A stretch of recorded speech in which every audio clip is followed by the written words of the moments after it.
Okay, good morning, everyone. The sun is shining. Oh my gosh, it's felt like weeks without it. So hopefully everyone's staying warm at home, and thank you all for coming today. So today, week 16, the halfway point, like Dr. Plato said. Woohoo, we did it. We did, and almost, it feels like January 45th, but we're so close to finishing January. So today, living meaningfully and achieving our goals, the Goals Diary Card procedure is today. Ooh. Like I said, that's week 16. Those are all our weeks. Today's January 28th. Just a reminder, there will not be simple course from March 11th on the 18th due to March break. Okay, and warning again, if you're not up to do the meditation today, please, you can take a step back. You don't have to participate. So we'll check in with our dashboard here. So let's look at our crisis risk today. What is the current risk that I'll experience a state of crisis? Is it low, moderate, high, very high, or extreme? Am I in the window of tolerance? Yes, I'm a little outside, or I'm very outside. Where's my energy tank right now? Full, 3/4, half, maybe I'm near empty. Have I been tracking my targets using the diary card? How would I rate my targets right now? How well am I focusing on what I'm doing? For example, paying attention this morning.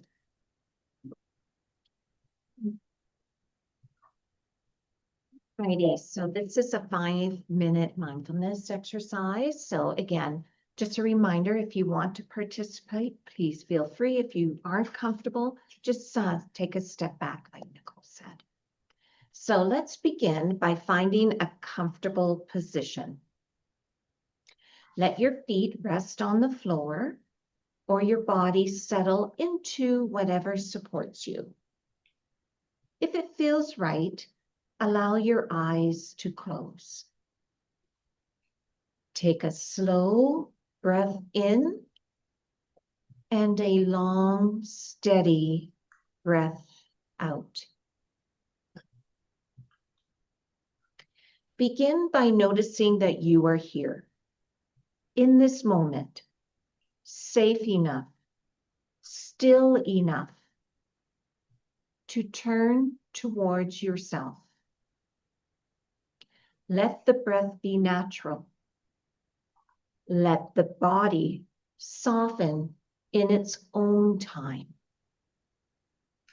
As you breathe, imagine a quiet path stretching out before you, the path of your life, unfolding step by step. Picture yourself standing on that path. Notice the familiar holes, the emotional drops, the old patterns, the places you sometimes fall. Not as failures, not as flaws, simply as features of the terrain you've been walking for a long time. Now, notice how your body responds when you see the holes. Is there tightening, weariness, maybe understanding? Take a breath and honor the work you've already done.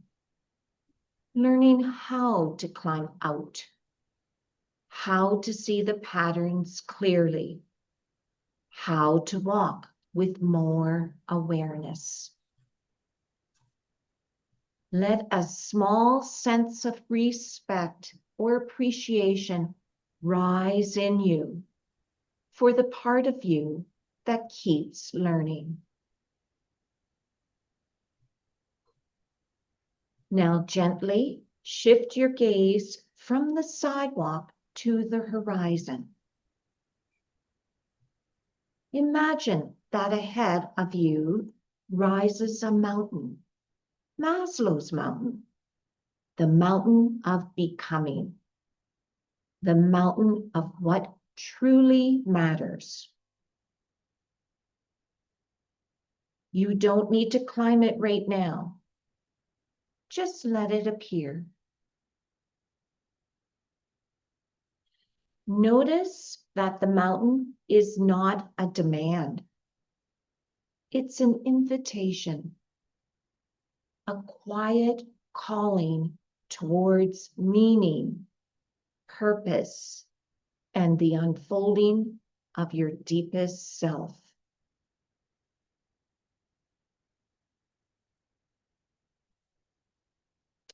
Take a slow breath in. And imagine the breath filling you with the smallest spark of possibility.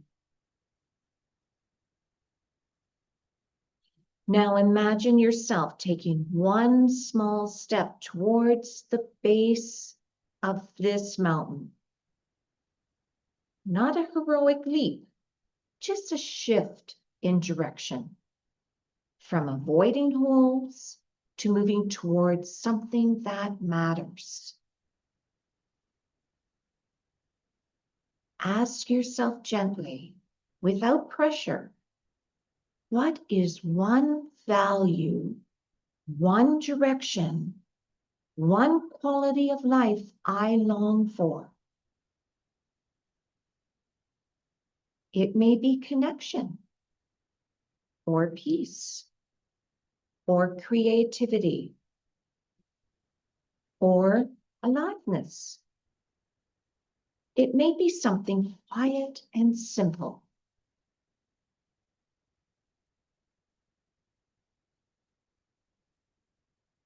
Let that word or intention settle into you. Feel how the body responds to it. Maybe softening, maybe energizing, maybe simply noticing. This intention is your first foothold.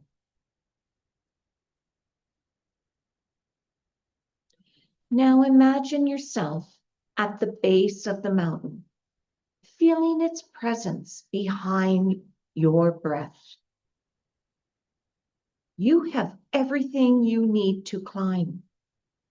The awareness to see the holes, the tools to climb out of them, and the beginnings of direction. And remember, a healthy personality, Erickson stages, the experiences you've gathered, the strengths you've earned, are the muscles of your climb. Some muscles are strong, some are tender.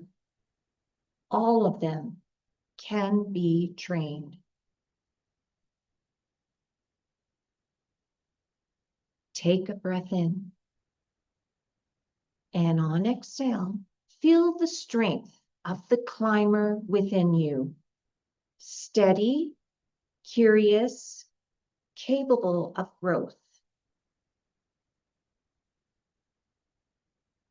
Now bring your attention back to your body in the room.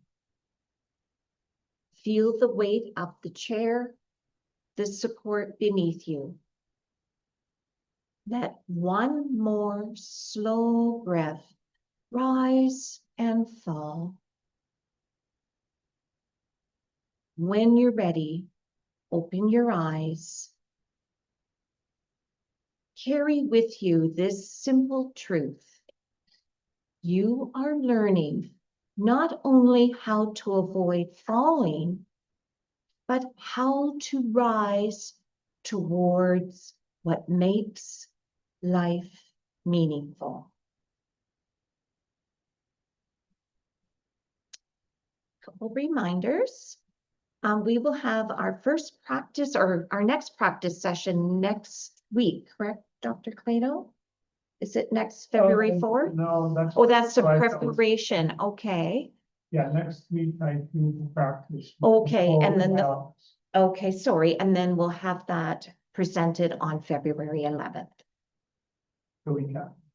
Oh, and we still need a volunteer for the IFS practice on No, basic. that's an old slide. That's an old slide, sorry. I redid all the slides. but Okay. Lost it, so. Okay. Yeah. Okay, we do have our volunteers. Okay. And here's our homework from last week. We encourage you to send your questions, comments, or feedback to the email account. Read the simple manual session 19. Try to do at least 2 rational mind remediations for the next week. And continue, of course, practicing your crisis plans, diary cards, and chain analysis. And continue tracking all the skills you've learned using your skills list. And homework for the coming week, read Simple Manual Session 20. Continue to do the goals diary card procedure and continue practicing your crisis plans, diary cards, chain analysis, and rational mind remediations, and continue to track those skills that Nicole and I present. Pardon me? Can we go forward? Is anybody writing them down still? Oh, Or take a photo of it?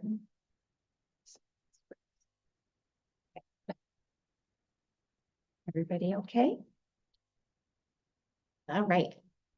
And that's our homework habits checklist. I won't read through that. That's just a reminder to help you with that. And weekly announcements.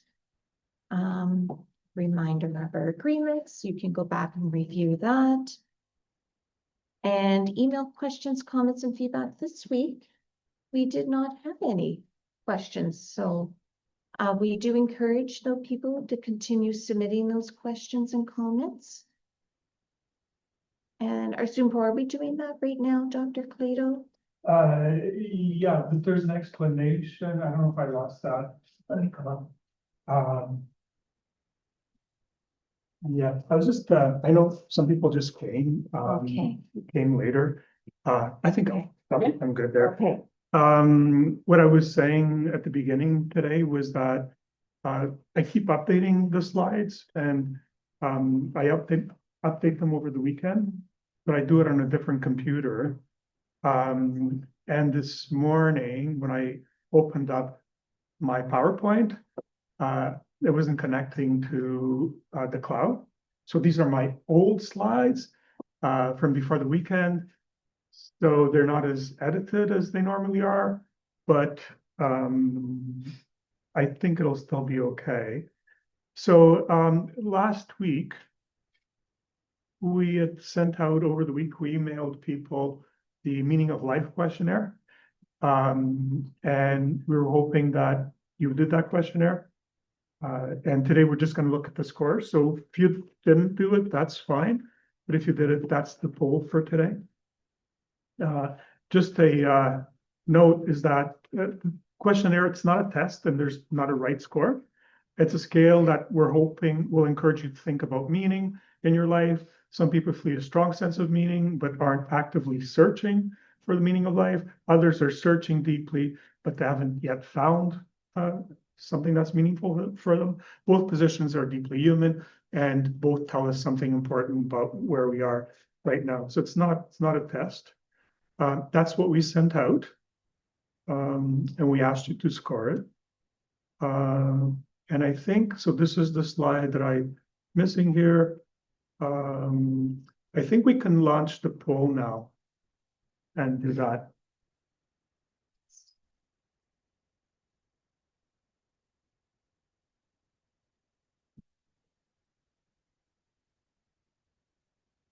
Okay. So today we're doing the poll before we go into the course material. All right, if people on Zoom could answer those questions, and this is based on that you've done this before, that you did it at home when we sent you the email. If you didn't do it, that's okay. And do you guys want to hand out? Oh, you did? Okay, perfect. Okay.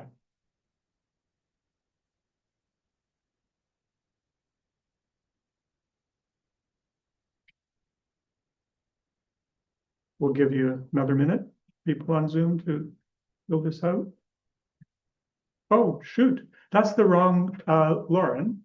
That's the wrong, sorry? Oh, yeah, that's the wrong poll.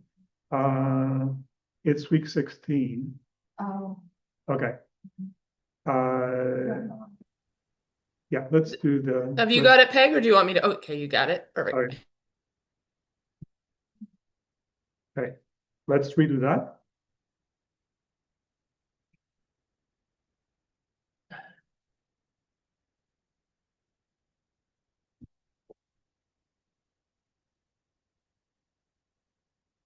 Okay, give you a minute to do the week 16.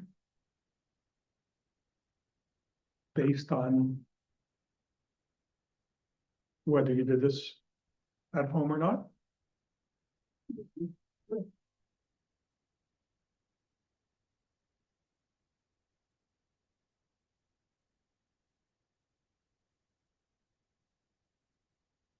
And even if you didn't do the questionnaire at home, you can kind of tell us just the answers to your questions, even without the questionnaire.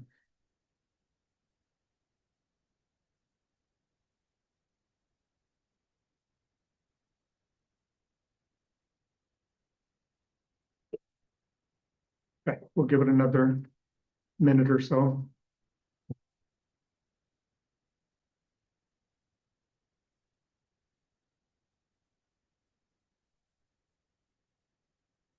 Okay.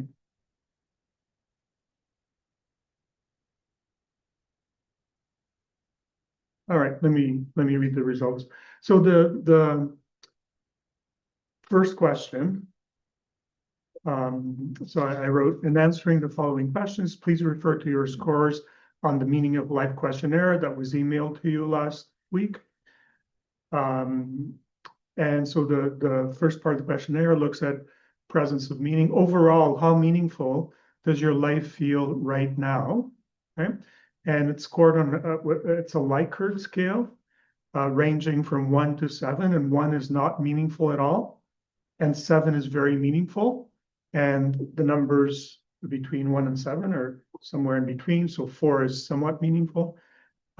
So the people on Zoom, you got 12% answered not meaningful at all. So 1, 12%, 2, so a little bit meaningful. 12% answered 3, 23% somewhat meaningful, 19% a little more meaningful than somewhat, 12% a little bit above that, and 12% very meaningful. So most people kind of fell into somewhat meaningful, right? And question 2 was searching for meaning. How actively are you seeking or moving towards meaning in your life right now? And 4% not at all, so 1. 8% 2, like a little bit. 8% 3, so a little bit more. 23% somewhat moving or seeking. 15% answered 5, so a little bit more than that.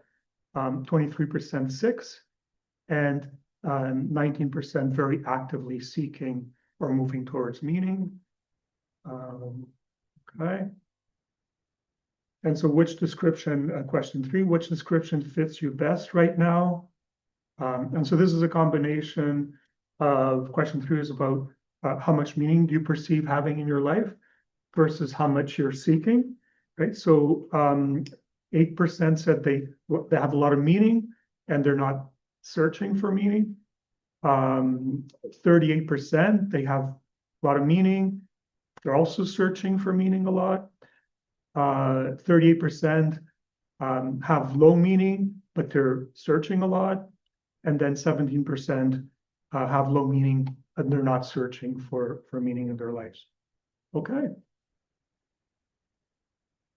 So let me log out of there.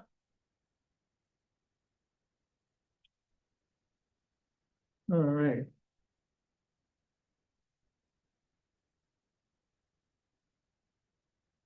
So that's just an interpretation of the meaning of life questionnaire. So the higher the score you get on part 1 means your life is full of meaning and purpose. The higher scores on part 2 of the questionnaire means you're actively looking for meaning or purpose. And then you can just read the rest of that.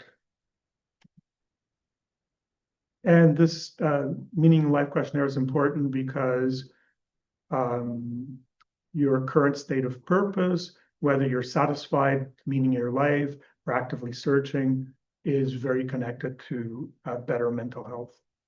Okay, so, all right, so this is, I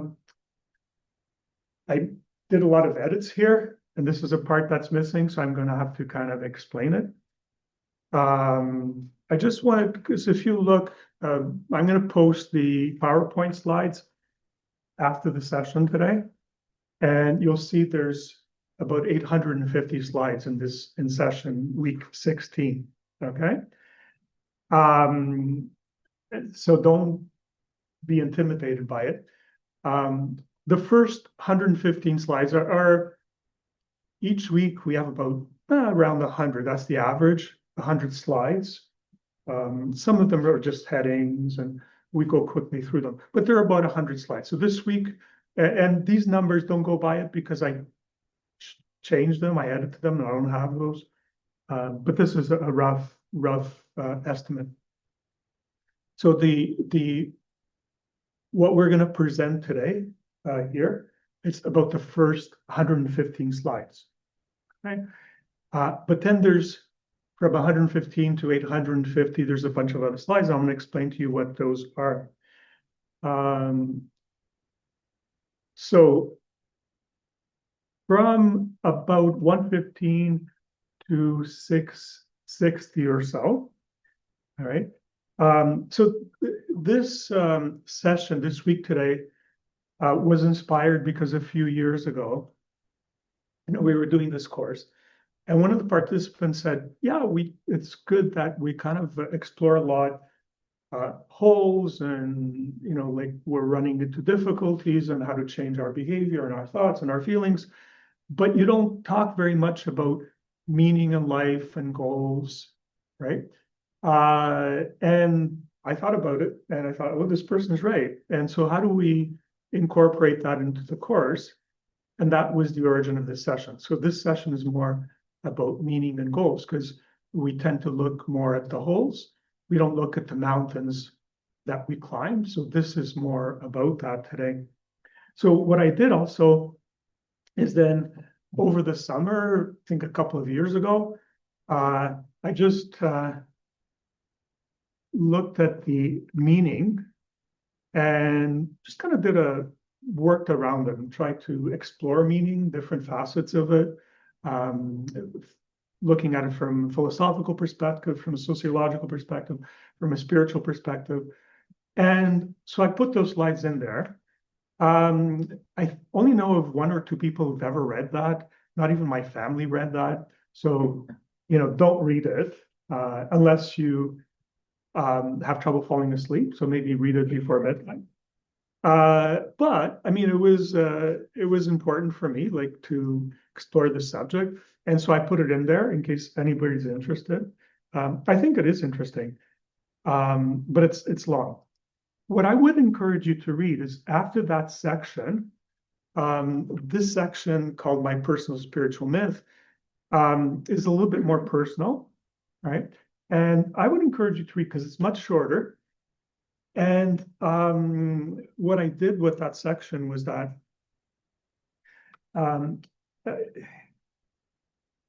I am very actively searching for meaning. Okay, I would say I have in my life, I have a moderate amount of meaning, but I'm always searching, right?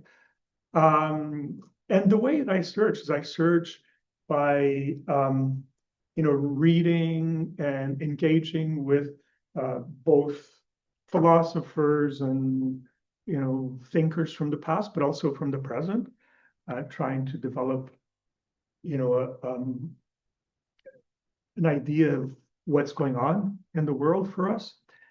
And so I decided when I did this, My Personal Spiritual Myth, and I'll tell you a little bit what that means, is I decided to structure in the form of dialogue. It's kind of an imaginary encounter where I'm interviewing great figures, including like Plato and Aristotle and other figures across the ages, but up to the present. And in doing that, and I'm interviewing them, because these are people that I kind of read and inspired by current religious myth, right? And so I wanted to bring it more alive and have kind of a dialogue with them, because they're the origins of my personal spiritual myth. And what, how this links is that our last session, so I think it's session 31, May 27th, is going to be entitled Circle of Meaning. So it's going to be a little bit different, and we had the same thing last year, is instead of sitting kind of like this, we sit around the circle, right? And I'm going to send out a bunch of slides to you. I don't think I have them. I don't have them here. But they're meant to encourage you reflecting on meaning. There are a bunch of questions that the slides ask of you. And what we encourage you to do is answer those questions. And the hope is that when we come to our Circle of Meaning sessions, session 31, that people will want to share this. Okay, so we'll be sending out those slides probably this week.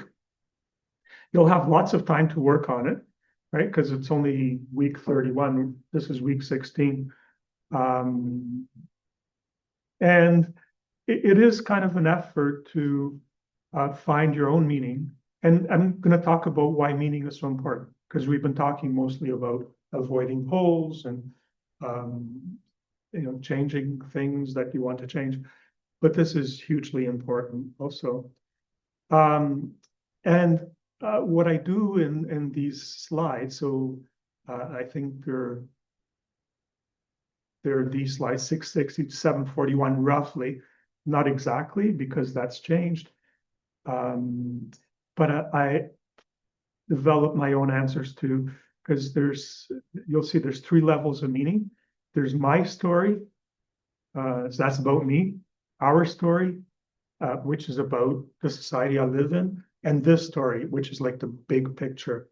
And those are all kind of involved in finding meaning. Okay. So even if you don't read any of the other sections of these PowerPoint slides, I would strongly encourage you to take a look. You have lots of time. Take a look at these slides, and then May 27th, bring this back. But we'll give you lots of reminders. All right. So this is, so I apologize for that, because I know I kind of botched it. You can ask me questions when we have question period. But I kind of worked it out well in the slides. I kind of explained it well, and I was just flinging it there. So this is what we're going to cover today, the different subjects. So what is a meaningful life? What is the goals, the Ricard procedure? And that's changed as well. What makes life meaningful, fulfilling, and worth living? Why do we struggle to find meaning? We're going to talk about Maslow, and we've talked about Erikson already, but we're going to talk about Maslow, what he has to say about meaning. Why is there a loss of meaning in modern society? How do we introduce meaning back to our lives?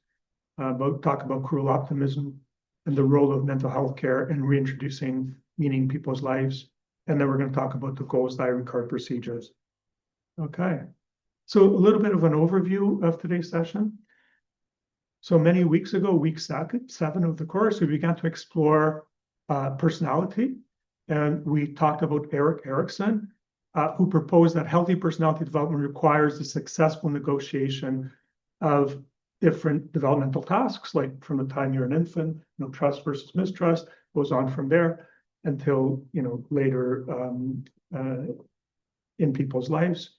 So in our session on attachment, we considered how insecure attachment can hinder our ability to negotiate Erikson's tasks and affect the development of our personality, right? So if we don't have secure attachment,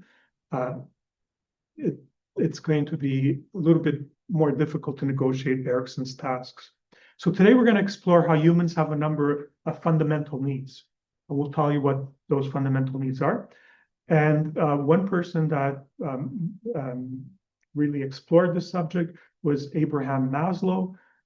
He saw human needs as being hierarchical, so there's more fundamental, and then there's like, once you've achieved those fundamental needs, you kind of have other needs, right? And it's kind of like he conceived of it as a hierarchy or a pyramid. So when we attain more basic needs, rather than being satisfied, we begin to crave more difficult to achieve ones. And meaning is kind of towards the top. And basic needs, for food and shelter are at the bottom, right? But you're not, once you've achieved this, you're not satisfied. And because you really need what's at the top, which is meaning, right? But if you're dealing with needs that are lower down, that's what's preoccupying you, not necessarily what's above that, okay? So the higher we ascend in this Maslow's pyramid, in attaining the needs on the hierarchy, the more meaningful our lives become. So today we're going to talk a lot about Maslow's hierarchy and why sometimes we struggle. And we tend to focus on sort of lower down needs. Why don't we kind of try to achieve meaning in our lives, which, is a pretty important need. Why do we get stuck lower needs?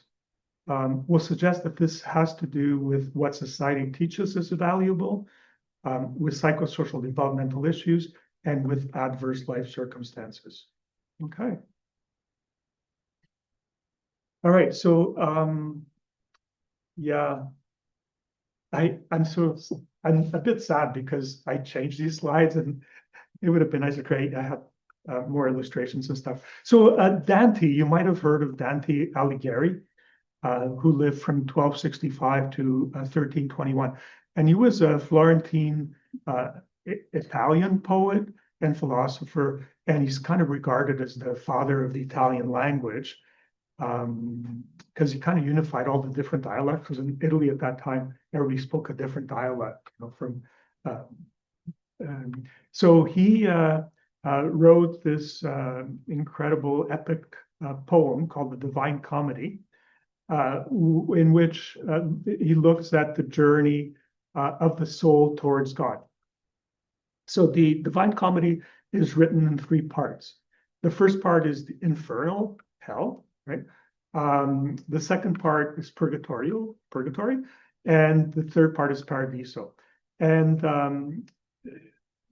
in this journey, he himself is going through this journey, and he has he's kind of a pilgrim in this landscape, and he has different guides.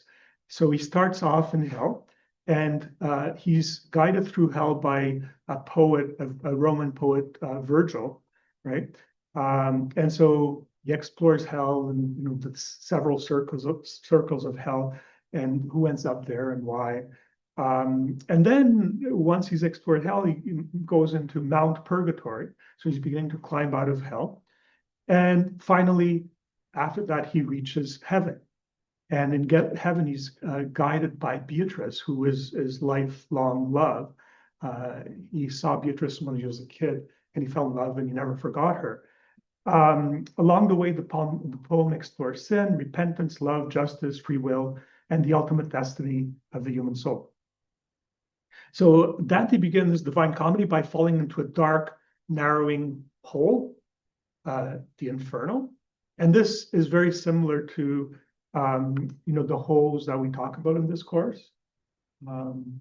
So the hole, hell, Dante's hell, and our holes are very similar.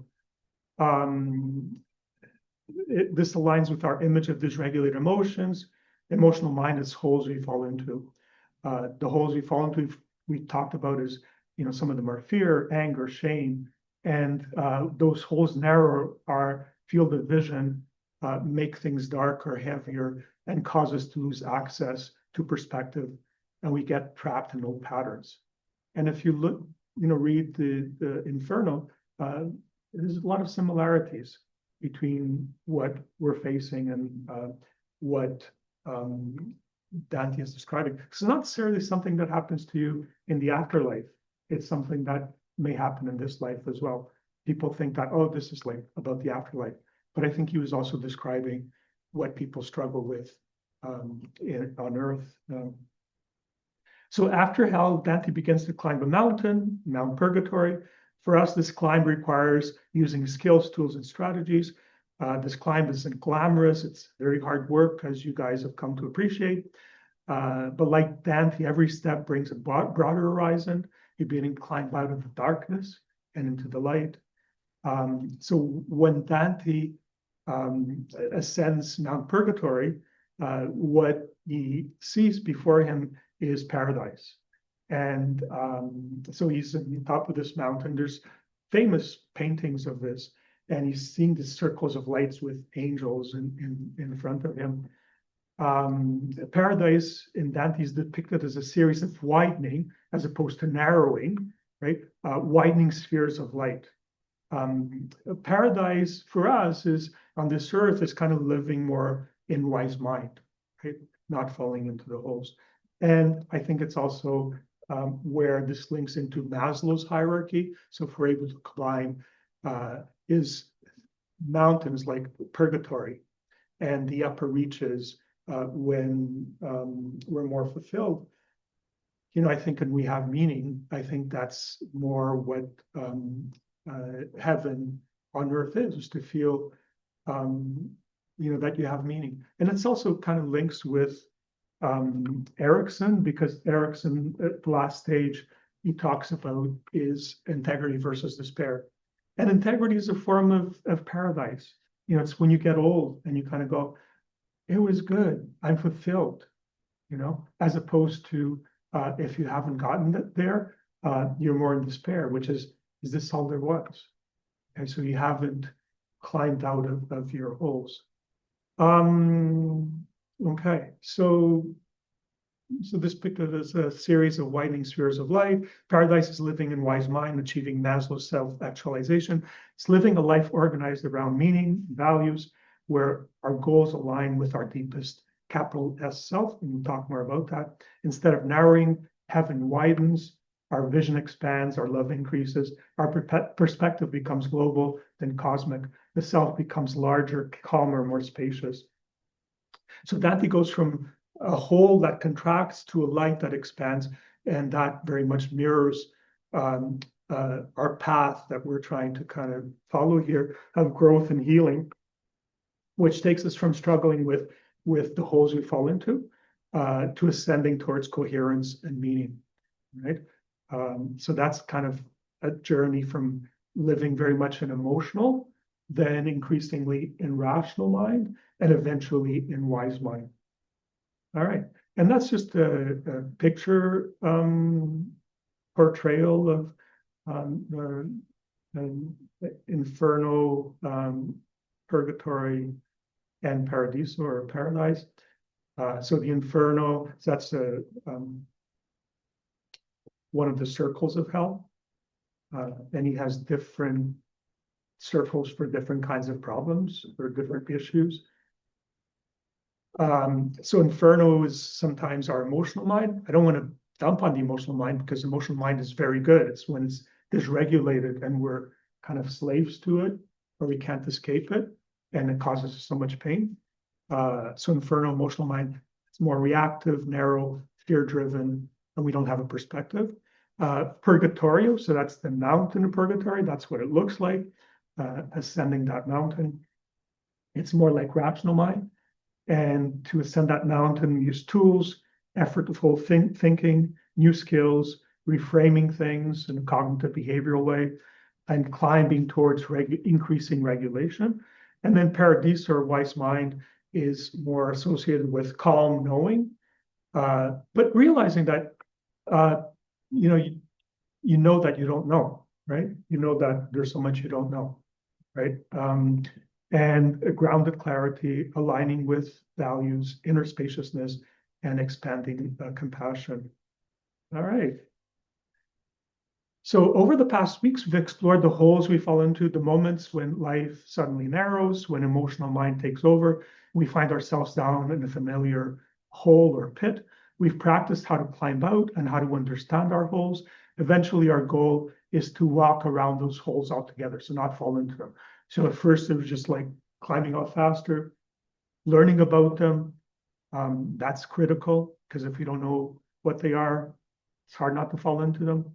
How to climb out, and eventually, how do we walk around them? So avoiding these holes does make life easier, makes life more navigable, but it doesn't necessarily make it more meaningful. Just makes it easier. Avoiding holes can reduce suffering, but it can't give you a sense of purpose. Meaning or a sense of purpose comes from something that's different, and that's having something to walk towards, right? If holes take us downwards, meaning requires an upward direction, a sense of ascent. Are you guys really cold in here? Yeah, it's really cold, eh? Sorry. I put on my jacket. What's that? Warm drinks at the back. Warm drinks at the back, yeah. Makes Yeah, you guys on Zoom don't have this problem, but it's quite cold here. Okay. All right. So, and this is what we're going to talk about a little bit today. Feel free, if you're here in the room, feel free to get up and do jumping jacks if that's going to work, or walk around. That'll be fine. So, see, one of the things we're going to talk about today is modern Western culture often misleads us here. Okay. We're led to believe that accumulating achievements, possessions, titles, status, and reputation is what's going to bring us happiness. All right. But that's just like the middle of Maslow's hierarchy. And we get stuck because we get stuck by being told those are our goals. We don't keep ascending. And those are the goals maybe of the first half of life. But, you know, the goals of the second half of life, which are free, they don't cost you anything. They're not about power. But those aren't talked about. They're very seldom talked about. So they're not on our radar. We're going to talk a little bit more about that. So we're led to believe that accumulating achievements, possessions, titles, status, and reputation, that's what's going to bring us happiness. However, although that's what Western modern society teaches us, it kind of runs against the wisdom of philosophy, of religion, psychology, and of human experience, right? That's not what, you know, if you look at it more deeply, that's not what wisdom traditions tell us. So this is where psychologist Abraham Maslow comes in, because he taught that true fulfillment, he called it, and that's not his term, but eudaimonia, is not found by simply avoiding pain, but by climbing a mountain of needs and of becoming, that he called self-actualization towards meaning, right? The work of the second half of life, so the first half of life is establishing yourself in this world. You have to do that, or we'll talk more about that. But the second half of life, and you can't do that before you establish yourself. Second half of life is discover who you truly are beneath our roles, accomplishments, and fears, right? Even if we never fall into another hole again, our life will not feel meaningful unless we climb the mountain of self-actualization. So today, we're going to change metaphors a little bit. We're not going to talk about holes so much. We're going to talk about discovering direction and meaning. And at the end, we're going to introduce a tool that is going to help us to do that, which is achieving your goals, or the goals diary card procedure. Okay. So, you know, I kind of talk about this at the risk of losing the interest of some people, because I certainly don't mean spiritual growth in a narrow sense that you have to be religious, but meaning and spiritual growth are very linked, okay? Both meaning and spiritual growth involve moving beyond the small, isolated self. And isolated self is, you know, just you with your own personal needs, with your personal wants. It's very personal. It's about, how do I get ahead? What's in my best interest? Okay. And meaning and spiritual growth involve moving just beyond that. Okay. Feeling that life is meaningful comes from sensing that we belong to something larger. It's not all about the ego. It's not all about myself, but it's about I live in a context. It's not about me. It's about relationships. It's about values, about purpose, and it's about a deeper order of reality. Spiritual growth is the cultivation of that capacity, not to stay stuck in yourself, not just think about what's best for me, right? But to connect and to live, from this perspective where it's not about you. It's about, what are you here to do? And how can you be of service? And how can you connect with others? Spiritual growth is the cultivation of that capacity, widening our identity from that very narrow, it's all about me, right? Deepening our attention and aligning how we live with what we experience as ultimately real or sacred. Meaning is the felt outcome. Spiritual growth is the process that generates it. Now, if you're starving, right, and if you don't have shelter, it's very hard not to focus on you, right? So that's where Maslow tells us that, in order to kind of be able to become concerned about higher human needs, you have to have met the lower ones.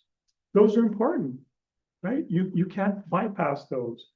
And we'll talk a lot about that when we talk about Maslow. Okay, this is another thing that I made a lot of changes to. Unfortunately, I don't have those changes. I'm just okay. I'll just kind of give you a little bit of a take on it because I changed this. So in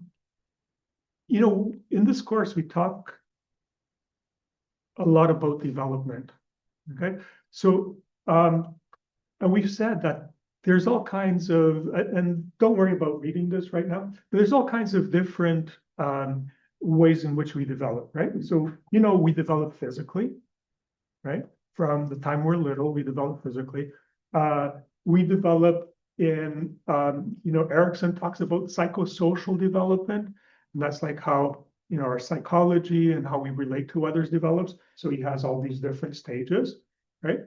And so there's a lot of people, they're called the developmentalists, and they look at how do people develop? And we develop through predictable stages, right? And Fowler was looked at development of faith development. So it's like, how does your faith or beliefs, and doesn't have to be faith in particular religion, but how do they evolve from the time that you're little, and how do they mature? And he says there's different levels of maturity of faith, right? I think this is interesting. So won't look at all of these stages, but he said, and I in the other slides I've given you examples also what that looks like, and I don't have that unfortunately. So early on, early childhood, he says faith is imaginative and emotional. It's based on stories, images, and feelings dominate God or meanings experienced in magical, literal ways. So that kind of faith is kind of what I grew up with. The stories of the Bible were literal stories. God was like a person in heaven, like that was depicted in various paintings and stuff. And, there's somebody sitting at his right hand, somebody sit. So that's like a level of development. But what Fowler talked about is that, this kind of goes through stages. And the last stage, so stage 5 is faith becomes more paradox friendly. People hold tensions, reason and mystery, justice and mercy, appreciate other traditions without losing their own. So faith goes from being very literal to becoming much metaphorical, from being, this is the way it is, to being about, this is about principles. This is like not teaching us necessarily anything very literal, but it's teaching us how to live, okay? How to be good people, how to treat each other. Okay, it's not literal. And the last stage, which only a few people achieve, is living your faith. So faith as lived as radical compassion and justice. Identity extends beyond the tribe or self towards universal love. So people like Gandhi, Martin Luther King, they've achieved that last kind of faith development. Okay. So, all right. So this is a little bit of a metaphor for the stages of faith, or how our relationship to ourselves and the world, because we go from, at first we're only concerned with ourselves. And I think one of the journeys that is helpful if we're ascending that pyramid, Maslow's pyramid, is, sorry? We have heat. Oh, we have heat. Okay, good. So is increasingly being less concerned with yourself. And again, if you're starving, it's hard to not be concerned with yourself. Okay, if you don't have a place to live, if you don't have enough, right? But if you do, that this is where the problem lies, that a lot of people get stuck at that level and they just start to accumulate more and more and more and more wealth, right? And they're still dissatisfied. I was watching a fascinating documentary. I work on my basement in the morning and I watch documentaries, and there's this Frontline documentary about Robert F. Kennedy Jr., the guy who's the Secretary of Health. It's really well made, because there's both people that are friends of his and support him, but other people that don't like him as much. But it's an amazing psychological portrait, because he's written a couple of books, right? And he was for many years, and he kind of jokes about this himself. He was an addict. He was a heroin addict, and he was a drug dealer as well, right? I mean, that's well established. And in his diary, in his journals, he talks about, I have this insatiable need. The more that I get, it's not satisfied by that. I just need more and more, right? And so, I think a lot of people, it's like power and money, and they're never satisfied. So they're kind of like, they've plateaued at one of the Maslow's hierarchy of needs. But if that's all you think there is, right, you're not going to be satisfied, right? And then you see people like the Dalai Lama or spiritual figures, they don't have very much. I mean, didn't Jesus say that it's harder for a rich man to go through be happy than a camel to go through the eye? That's what he was talking about. That's, he was teaching us really important truths about being human, right? It wasn't anything literal. It was how to live, right? So, yeah. So this is a little bit of a metaphor for climbing the mountain, the journey. So imagine a mountain at dusk, right?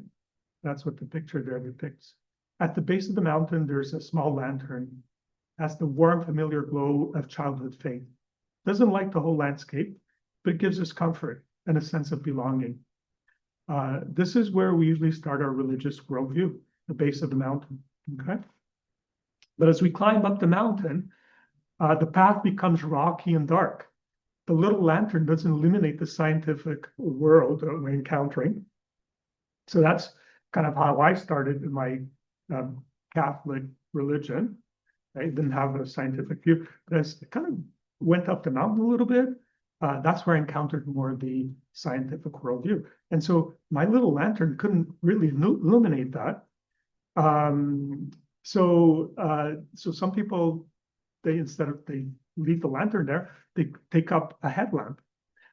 Headlamp is the scientific worldview, right? It's a sharp, analytical, rational light that allows us to look at the world, allows us to see facts. So you abandon that little lantern right, that you began with, which was your childhood faith, right? And you take up this, much brighter headlamp, right? Which does illuminate a lot more than the little lantern, or no, different things than the little lantern. It allows us to see facts, mechanisms in the material world clearly, but it only lights what's right in front of us. Everything else feels flat and cold. This is the physicalist or materialist. I mean that in a philosophical way, useful, honest, but insufficient. And then as you keep climbing the mountain, we come to a ridge where the sky opens. We turn off the headlamp. Above us, the stars appear, vast, patterned, ancient. They represent the philosophical and spiritual traditions that point towards a deeper order. Plato's forms, Hindu metaphysics, idealism, Ian McGilchrist's hemispheres, Michael Levin's. So these are all people that are in that dialogue. That's at the end. So we probably don't know a lot of these people, but among those stars is a new constellation, a story we weave for ourselves, informed by science and philosophy, resonant with intuition, humble before mystery. So when you get to that, and that's like Paradiso, right? Not that I think my life is Paradiso, but it's kind of like a wider perspective where, there's a reconciliation between the faith of my childhood, right? Now I'm like very open to Catholicism, very open to Hinduism, right? But now it's kind of like it's compatible with science, right? It all comes together. They're different perspectives on the same thing, right? And also, like, I find I'm clear as to what my place is in that. It's not so much about me, although there's like big part of me that's still about me, all right? But there's increasing, like, it's not about me. Like, as you get older, like, that's a good thing, right? When you're younger, it's good that's about you. But as you get older, it's good to have that feeling that, no, I'm just here. I'm kind of like an instrument, or I'm kind of like, meant to be doing something by, the universe. Even if it's like in your own little way, it doesn't have to be, an amazing thing. Even if it's, just being kind in day-to-day life with people and stuff. Okay. So this constellation that you see when you're getting closer to the top of the mountain becomes our orienting light. At the summit, we stand where we can see all three lights at once. The lantern of early faith, still there, still warm, still meaningful, even if no longer literal, because when we're young, it's pretty literal, those stories we hear. We also see the hand lamp of science and rationality, still indispensable, still boundary setting. The stars, the larger reality in which meaning, consciousness, beauty, and purpose feel at home. Here, meaning isn't manufactured, it's revealed by the view. The summit represents self-transcendence, the upper reaches of Maslow's hierarchy, the place where our intellect and our longing for meaning finally look in the same direction. Okay. So, let me tell you a little bit about the difference between Freud, because in this course we take very much of a it's called the psychodynamic perspective. It's also called depth psychology, and what that means is that we look beyond the surface. Depth psychology means that we consider that now it's warming up. Okay. I'm getting really hot. Okay. So depth psychology means that to understand ourselves, we really have to look at the unconscious. And in this course, we explore the unconscious a lot, right? So when you talk about instincts, that's unconscious, right? Because it's not, I mean, when you think about it, we do feel these things, right? But they're unconscious forces that have huge importance, right? And that, we've looked at how our instincts can be affected by temperament, and how they can be affected by what happens to us, right? And then when they're affected like that, they're the ones that guide us or lead us, not our reason. We think it's our reason, right? But it's our instincts. They're much more powerful. It's the way we fall into holes, because we're being guided by instincts.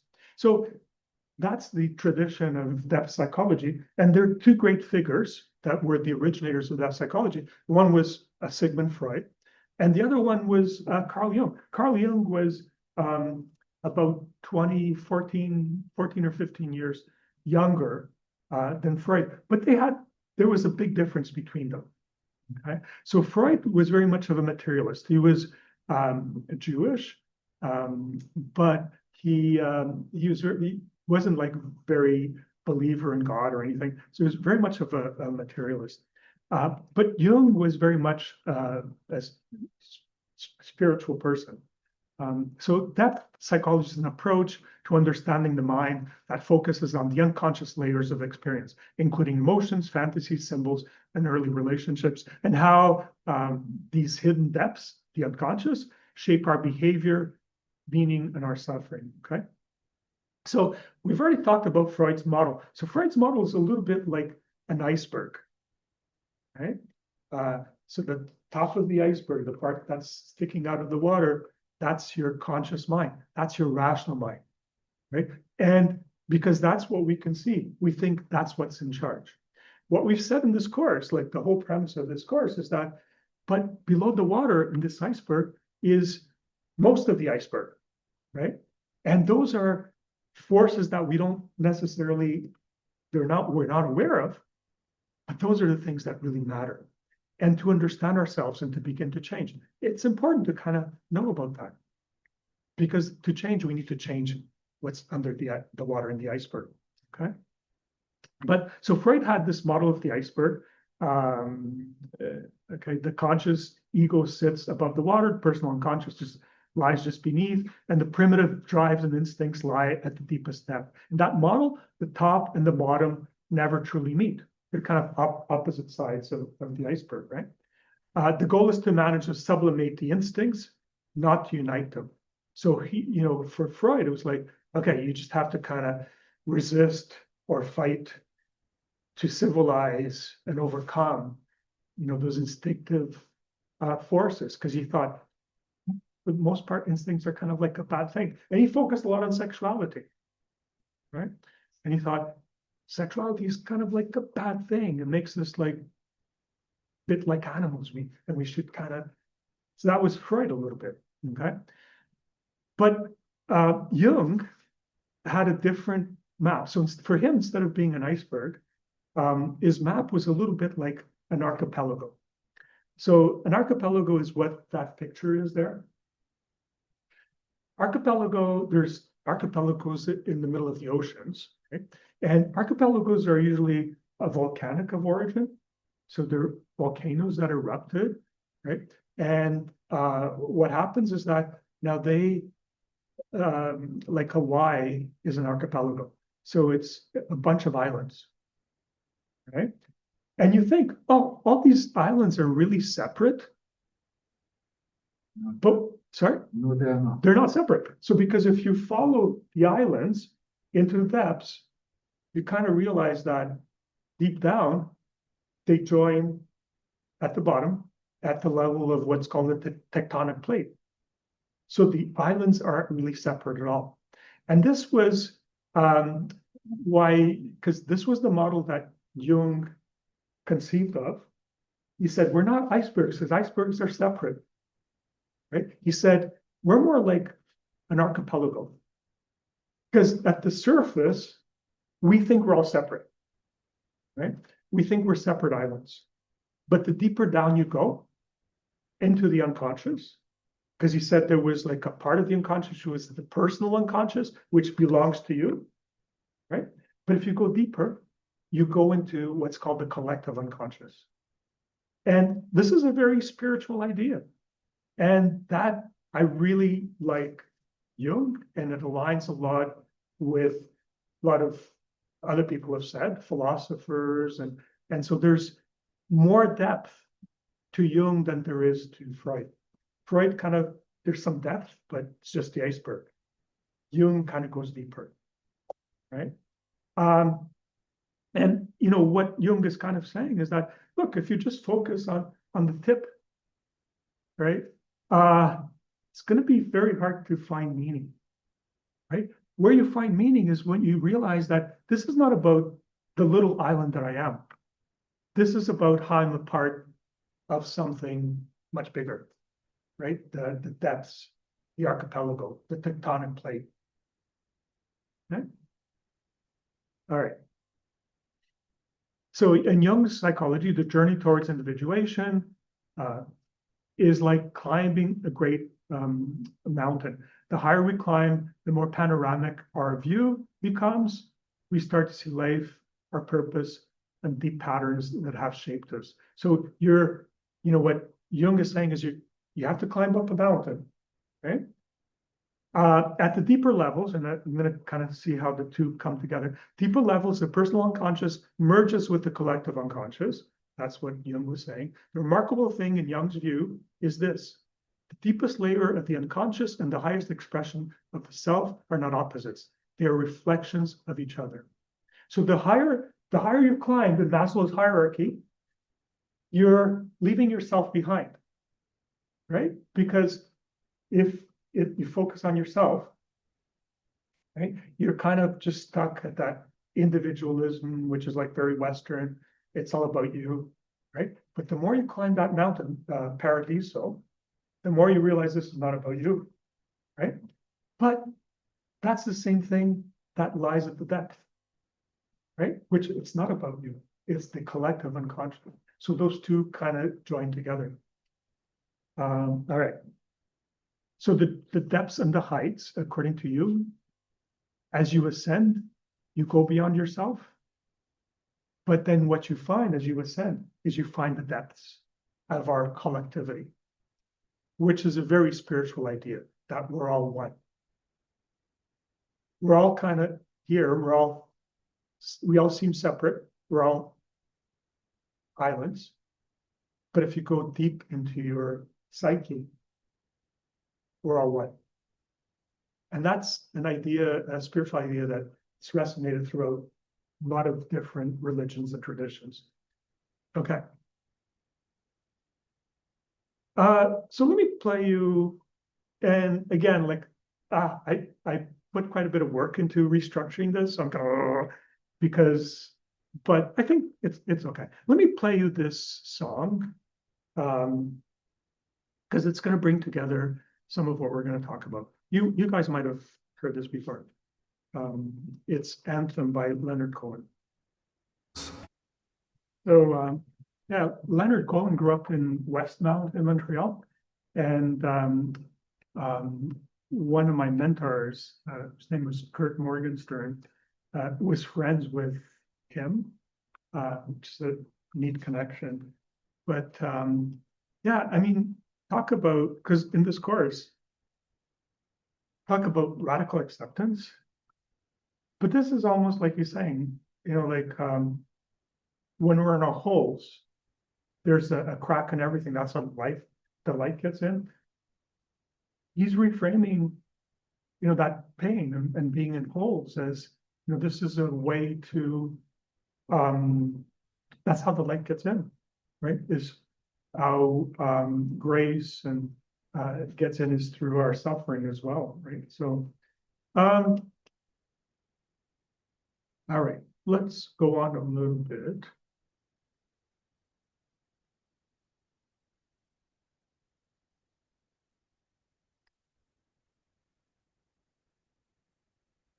So that line is not just poetic, but it's psychological. There's a crack in everything. That's how the light gets in. For Jung, the crack is the place where our small s self breaks, right? Where you stop identifying with your small s self.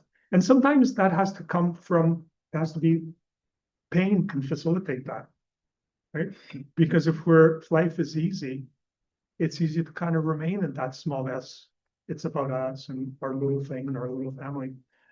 The ego is no longer in full control. An old identity shatters. It is the traumas, failures, conflicts, griefs, and shadow material that disrupt the story we tell about ourselves. And we have to come up with a new story. These cracks feel like wounds, but they can also create openings, small rents in the psychic surface through which numinous or sort of spiritual experiences, intuitions and deeper truths can enter. So in Jung's language, light enters through the shadow. In Cohen's language, light enters through the crack. In the mountain metaphor, light guides us through both the ascent and descent until the lantern, the headlamp, and the stars converge into a more integrated whole. The heights of meaning and the depths of the psyche are part of the same mountain. The spiritual summit cannot be reached without honoring the psychological valley, and the very places you break open or cracks become portals to the capital S self. Right. So I won't go into this very much, but I wanted to kind of give you a little bit of, and I do share about myself a little bit. Let me give you a little bit of, very briefly in 2 slides, my own personal story of meaning. So I grew up in Portugal in the early 60s. And at that point, the Catholic worldview was largely accepted as established truth. Right? Came to Canada when I was 11, began being exposed to a secular scientific view that was in conflict with the literal interpretation of the Bible that I'd been brought up with. I let go of that childhood faith and became more of a materialist, physicalist, atheist. The idea that there's no creator, the universe arose spontaneously from nothing, there's no soul or afterlife, only matter and this lifetime, and the only thing that matters is this lifetime, and life has no inherent meaning. Any meaning must come from what we make of it. So for a time that felt intellectually honest, if somewhat bleak, but as I got older, it became deeply unsatisfying. A world that is purely physical, purely accidental, didn't feel large enough to hold the richness of experience, consciousness, or we intuitively know about love, value, or transcendence. So I began looking at thinkers that were also dissatisfied with that physicalist, materialist worldview. Notice that many of history's greatest philosophers, Plato among them, believed in unseen dimensions of reality, in forms, Platonic forms, for example, or intelligible structures that shape the world. So that curiosity, and that was really kind of into my 50s, opened the door. I found myself drawn to philosophy called idealism, to certain strands of Hindu philosophy, eventually to contemporary thinkers who take consciousness as the fundamental substrate of the universe.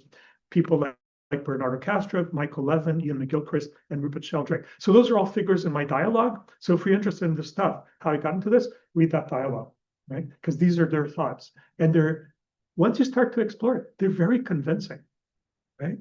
Kastrup, Bernardo Kastrup, who's my hero, he's there's a lot of really smart people out there.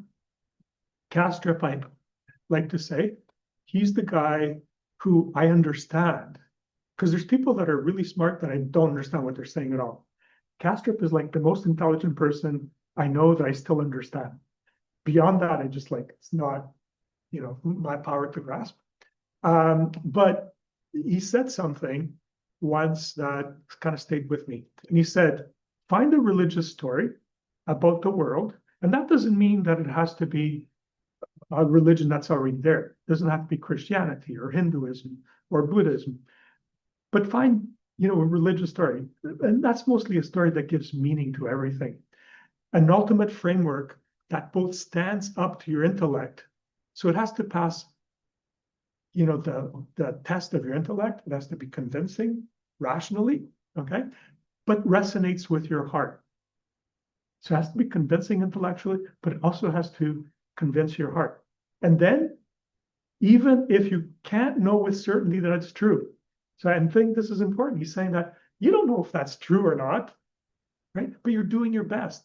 And you're doing the best with your head and your heart, right? That's what meaning is about. And work at it. It doesn't come easy, but work at it, right? And then once you find it, and it might be continuing to evolve, but once you find it, live your life as if it were true, even though you don't know, right? But live your life as if it were true.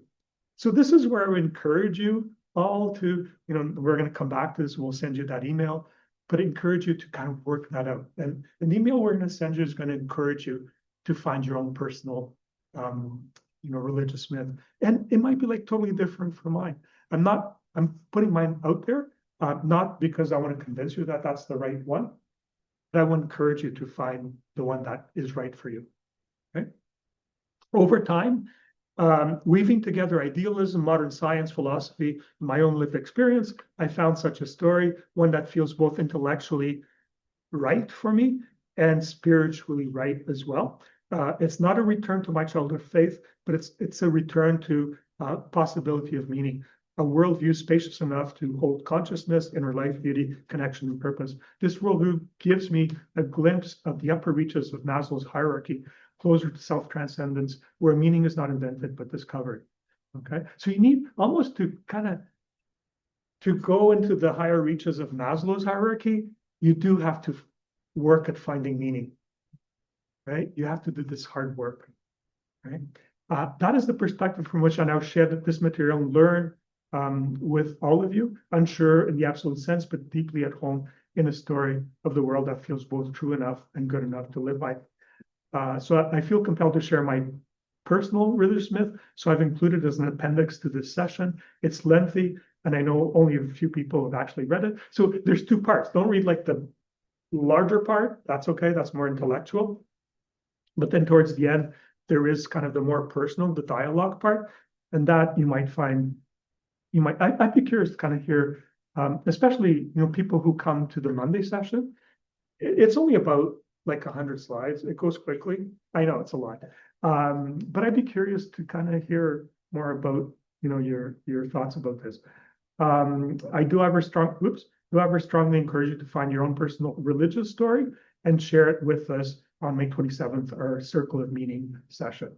Because if you find this personal religious story, and we give you a framework, because it has to be my story, our story, and this story. And you'll understand when I send you the slides what that means. So there's different layers to it. Okay.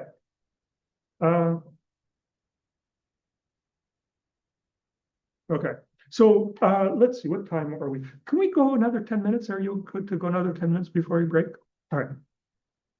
So now that was kind of like a more poetic, metaphorical. Let's kind of switch a little bit to the left brain, and this is going to be a little bit more literal. It's going to be probably easier to understand as well, because that was a little poetic what we've talked about so far. So let's talk about what makes life meaningful, fulfilling, and worth living. So we're going to get a little more practical here. All right. So, people have been asked what makes life meaningful and fulfilling and worth living. There's a Pew Research questionnaire, and they sent this out to 19,000 adults living in 17 different advanced economy countries, asking them what made their lives meaningful and fulfilling. So in 14 of 17 countries surveyed, more people mentioned family as a source of meaning in their lives than any other factor. And it's family, but it's connection, right? I think it's connection. Because if you're not connected to your family, then it's not meaningful.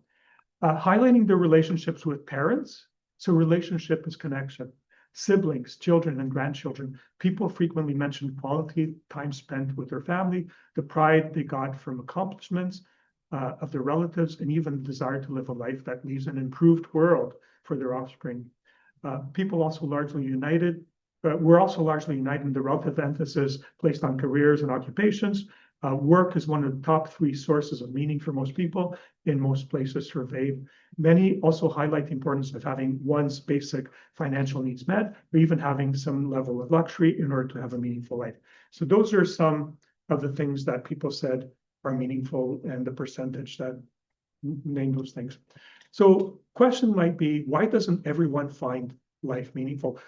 And, we live in a developed country. And today we live more comfortably than almost any of our ancestors. Even if we don't have a lot, we still live more comfortably. Why do we seem to struggle so much with finding meaning in our lives? That's the question. So this is another thinker, philosopher that I was really into. His name is Ken Wilber. And Ken Wilber came up with something called integral theory. So integral theory is a framework that integrates science, psychology, spirituality, and culture. Ken Wilber was a great synthesizer. He tried to look at the big picture. Integral theory suggests that human consciousness and societies, this is just one of the aspects of integral theory, because there's many aspects to it, tend to develop through recognizable stages, each including but transcending the previous ones. And I'll explain what that means. The earliest stage of human cultural evolution is the archaic stage, while the most recent evolve is the integral. So what he's saying is that, like as human beings, a lot of other animals don't evolve culturally. Like the way chimpanzees live now, they might live in zoos, but their culture hasn't really evolved from what it was 10,000 years ago or 100,000 years ago, right? Or if their cultures evolve, it's because they live in the human world. But the culture of birds, the culture of animals, it's not a significant component. But our culture has changed enormously because humans have culture, right? And Wilber's looking at how have we changed as our culture has evolved. And he says that we have changed, the way we think has changed so much. And the way we think now is very bounded by our culture. Just, 10,000 years ago, the way our ancestors thought was very determined by the culture there. And it was totally different than it is now, right? But we're not aware that culture affects how we think so much because we're immersed in it, right? But this is what he's getting at. So integral theory proposes that human meaning making, right? So how you see yourselves and your world and the universe evolves from simple survival at the archaic stage. So that's when we were hunter-gatherers, to integration at the integral stage. Was kind of like integral stages. Not a lot of people are there, but it's coming online more and more, right? So this is just a very quick description of his stages of development.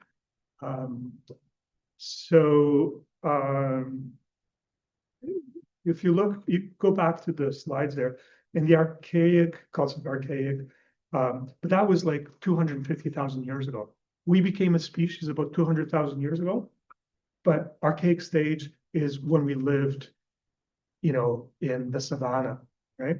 And then the indigenous, tribal, and it's kind of subsequent stages that trace kind of the lineage and evolution of human culture, right? And okay, so people that lived at the archaic, tribal, and warrior stages, ancient stages, were too busy surviving and meeting their basic physiological and safety needs to pursue anything else that might make life meaningful. Okay, trying to survive gave most of our ancestors plenty of meaning, but they still had their own religions that gave them meaning. But just trying to survive and fighting each other and conquering territory, right? That gave them like a lot of meaning. Now the cultures that are still with us are the ones that I'm going to name now. So traditional culture is still very much with us. So there's several cultures that coexist at the same time in our society. And traditional people at traditional level of development tend to think of a meaningful life, not in terms of satisfying their individual needs, but rather in terms of fulfilling their assigned role in family and community. Okay.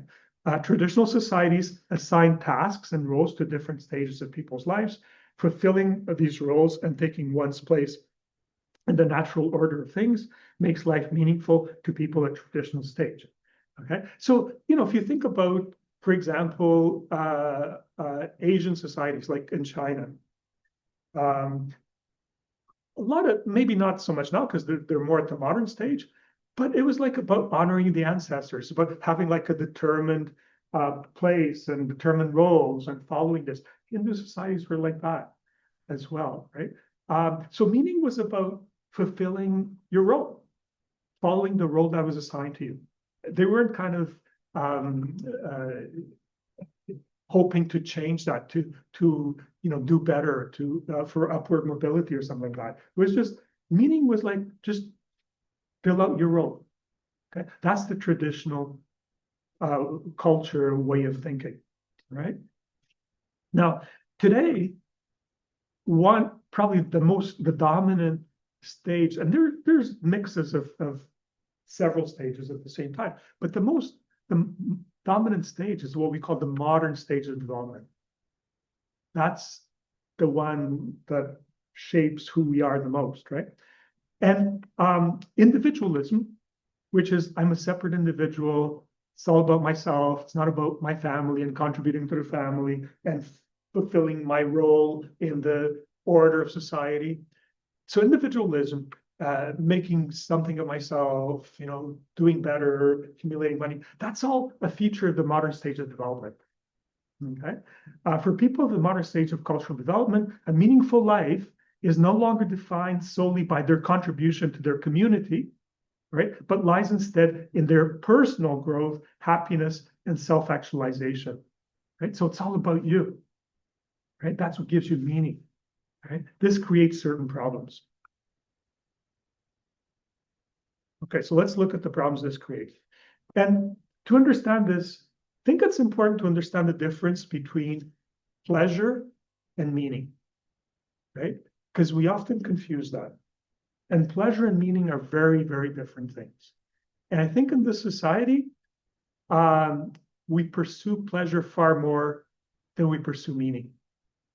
But as you'll see, that if you pursue pleasure, you're going to miss meaning, right? It's antithetical.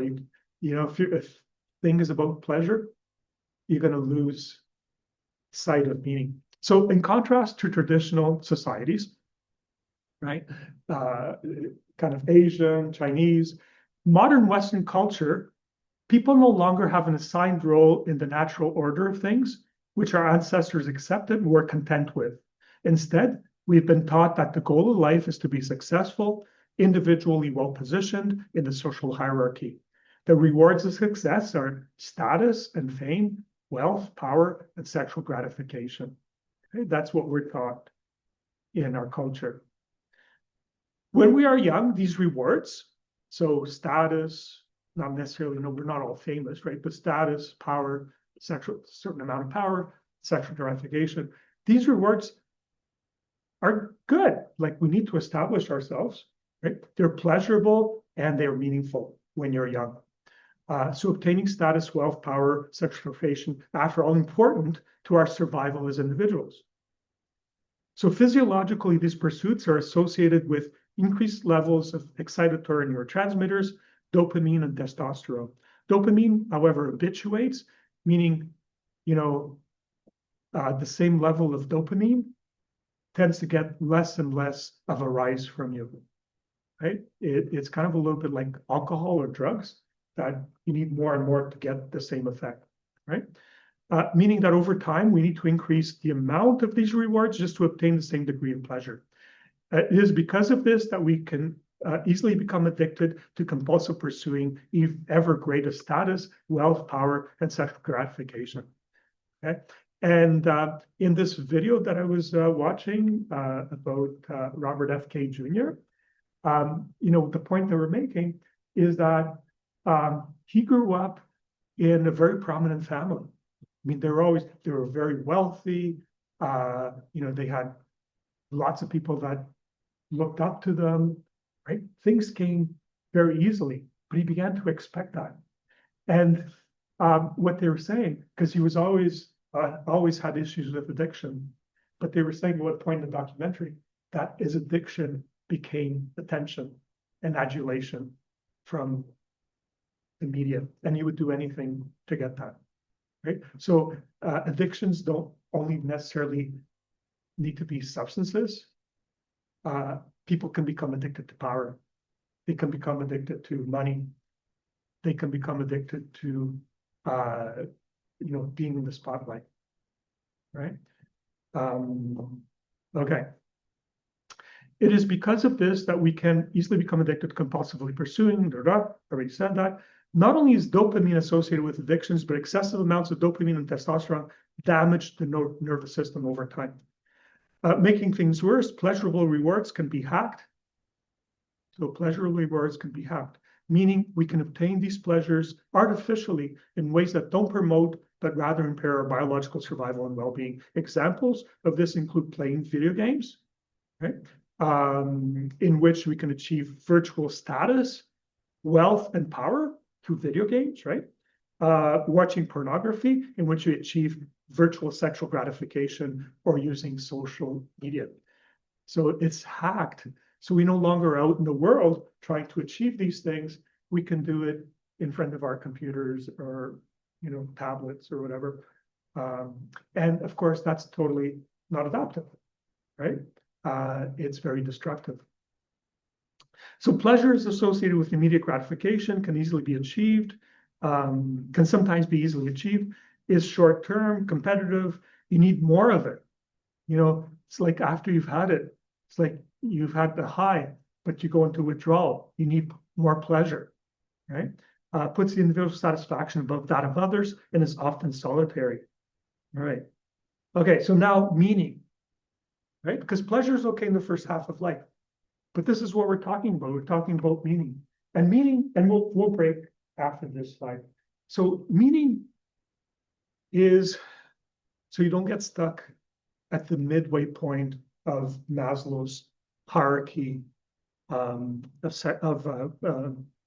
human needs. Okay, it's the second half of the pyramid. It's about achieving meaning. So establishing our individuality in the first part of lives can be pleasurable, rewarding, and meaningful. However, as we age and enter the second half of life, those pursuits often begin to feel empty and meaningless. And you can double down. You're just going, oh, it's just I don't have enough pleasure. I need to get more pleasure, right? Or you can say, oh, wait a minute. Now, what I need here is not to pursue pleasure. I need to find meaning, right? This sometimes leads to midlife crisis, in which we either double down or intensify our pursuit of these pleasures, or we start focusing on the goals of the second half of life that can truly make our lives meaningful. In the second half of life, to find meaning in the second half of life, we must focus, and this is the key, connection. Okay? Because individuals means we're all separate, right? And when we do things for ourselves and pursue, things for our own aggrandizement and our own glory and stuff, it's all about us. But ultimately, it's empty. And ultimately, what we really crave is we crave connection. Because why do we try to establish ourselves? It's to have connection, not just for itself, right? But it's to have connection. So this is what meaning is about. It's about connection. As we'll explore in a minute, meaning comes from genuine connection. Okay, we were talking about this past Monday about Jan Harry, who I'll talk about in a second. But in his book, this is what he says. Meaning comes from genuine connection with first ourselves, which is what we're doing in this course. So listening to all of you, the way responsive, receptive parents listen to their kids. And that's really important, but you have to listen to you too. What's going on in your body? What's going on in your emotions? We talked about developmental natural model, but it's kind of establishing those good connections between your different information centers, okay? But connection with others, connections with purposeful work, nature, and the mysteries of the universe. Okay, that's what gives us meaning. Meaning brings equanimity. So I'm okay. Happiness and lasting joy. Meaning doesn't depend on external factors such as status, wealth, power, or sexual gratification, which, I'm not knocking those. Those are important, but it's an internal one. It's how you view the world and how you relate to the world. So internal factors such as the ability to love, feel gratitude, awe, a sense of mystery, and the desire to be of service, because all those things connect you. Okay, I'm not going to go into the physiology of it. Meaningful happiness often involves delayed gratification. It's difficult to achieve because you have to struggle with it. You can't buy it, right? Is long-term, gifts rather than takes, cannot be bought, and is the end goal of the world's great wisdom traditions. Meaningful happiness cannot be hacked. It's associated with Maslow's love and belonging, esteem, and self-actualization needs, and with attachment, play, and the common good. Meaningful happiness is about service, whereby we recognize that, like the leaves of a tree, we are part of something much bigger. For us to see ourselves as completely separate individuals makes just about as much sense as for a leaf on a tree to think that I'm a separate individual. We're part of something much bigger, right? Meaning is associated with awe, wonder, bliss, contentment, joy, peace of mind, enchantment, hope, rejoicing, idonia, optimism, and purpose. All right, so let's break there. Why don't we pause the recording? Let's take 10 minutes. And we'll come back and continue.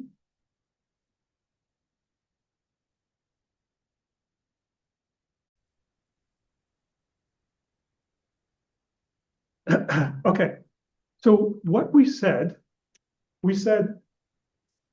that we talked a little bit about how humans have culture, and culture has changed over time, right? And that traditional culture, there was probably more meaning because, people accepted a religious story, whether it was Hinduism or whether it was, Buddhism or Christianity. They accepted a religious story, maybe took it literally, but they were also more connected. It's the way society was. And modernity is we become disconnected. We live in modern society. And atheism, so belief that there's no God, goes with modernity. I mean, it existed before that, but it wasn't, even the great scientists were theists. They believed in God, maybe in their own way. But atheism has really flourished, and atheism is very much part of modern culture, okay? The way of thinking that we have today. So let's talk a little bit about how modern culture, modernity, is connected to a loss of meaning. And because then we need to know, well, how do we get it back? So we said that to kind of meet the needs at the top of Maslow's hierarchy, right, top of the pyramid, and I'll show you the pyramid in just a minute. We have to get beyond ourselves, our small s self, right? It's not all about us, but to meet those needs at the top of the hierarchy, get beyond ourselves and connect to others, to nature, purposeful work, the great unknown. That really helps meaning. So the modern worldview is associated with capitalism and a consumerist economy, right? They go together. So there is profit to be made in the pursuit of the first half of life pleasures, which can be bought. So the first pleasure can be bought, right? Buying things gives you pleasure, having experiences give you pleasure. So a lot of things that give us pleasure take money, right? So those are the things give us pleasure, first half of life. However, there's no profit to be made in the pursuit of second half of life needs. They're usually free because they're an attitude. They're how you feel.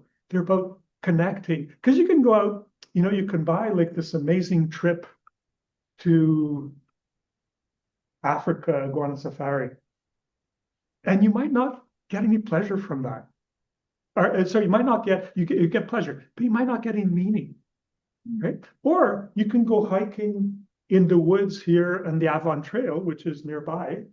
And if you have the right approach and you appreciate, nature and connect with it, right? But that's hard. That's hard to foster, right? But you can get so much pleasure just from even going to Wildwood. You don't have to go across the world to see something new, right? So those things like connection is free. Connecting with others, it's not easy, but it's free. Love is free, like loving others, being a service is free, right? So So there's no profit to be made in the pursuit of second half of life needs, which are free. That is why our consumeristic society promotes the pursuit of pleasure and individualism, right? Because that's what greases the wheels. That's how the economy runs. So we're sold that the goal in life is, all the commercials and stuff. It's about having these experiences and having like a really big car and going on an amazing trip, right? So we're sold that. We're thinking that, yeah. And then we do it and, okay, it was okay. But then we need to do it again. We need like a bigger car. So that's why our consumeristic society promotes the pursuit of pleasure, and individualism neglects the more meaningful pursuit of happiness, which can't be monetized and involves being of service and contributing to the greater good. Because modern society does not offer us models for how to achieve meaningful happiness. Now, if you go to certain churches, they may do that a little bit, right? Second half of life needs are not on our collective radar. It's not talked about widely, okay?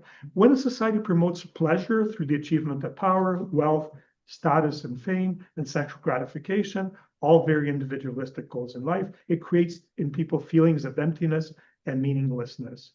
While secure attachment, care-based relationships, just and equitable economies, and social institutions all foster meaningful happiness, insecure attachment, trauma, transactional relationships, unjust economies, and social institutions all lead to the loss of meaning and happiness, meaningful happiness.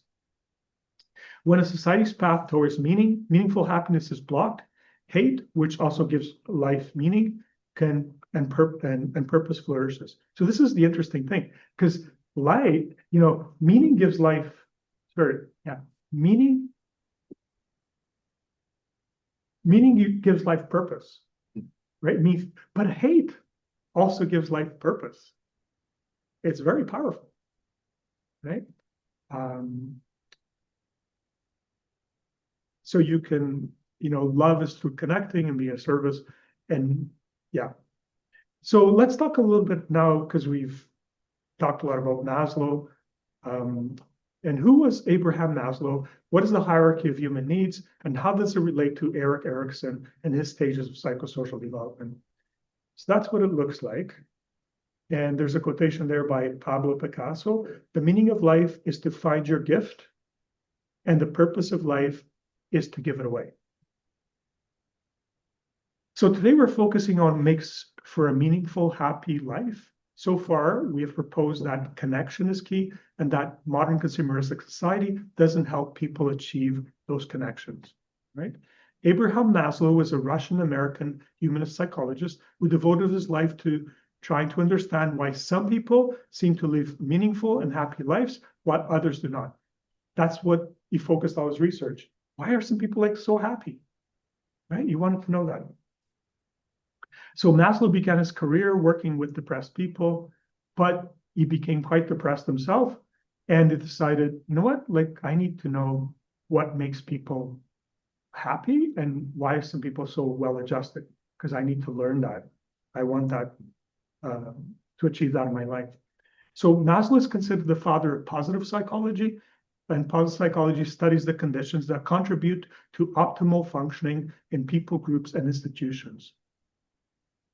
Maslow concluded that there is a hierarchy of human needs that people must achieve to become realized or actualized and meaningfully happy. So the more you go up, the more meaningfully happy you are. And that meaningfully happy is a sense, right? That's why we had that questionnaire. So you ranked the various human needs on a hierarchy, like a pyramid, with the needs lower down the pyramid needing to be met before those higher up could be met. In Western cultures, many people have their bottom of the hierarchy needs met, fewer their top of the hierarchy ones. Okay, so I'll just read that slide there. So the bottom of the hierarchy are your physiological needs. They're essential for your survival. So there are things like breathing, food, water, sex, sleep. We all need that. Can't survive without those things. Now, once you've achieved those, then you start looking for what are called safety needs. Safety needs are security of your body, of employment, of resources, of morality, of the family, of health, and of property. Okay? So if you've achieved the basic ones, you can move on to that. Now, if you're struggling with that, that's what you're going to be struggling with. That's what your life is going to involve. And your life may be meaningful just in trying to achieve those needs, right? But you may not have ascended to higher needs, which you do when you become more realized. So above the safety needs are our needs for love and belonging, all right? Friendship, family, sexual intimacy. Above those are our needs to be esteemed, people to like us, right? Self-esteem, confidence, achievement, respect of others, respect by others. And at the top of the hierarchy, which you call self-actualization, morality, creativity, spontaneity, problem-solving, lack of prejudice, acceptance of facts. Okay. So from the bottom to the top of the hierarchy, these needs are, and I already said them.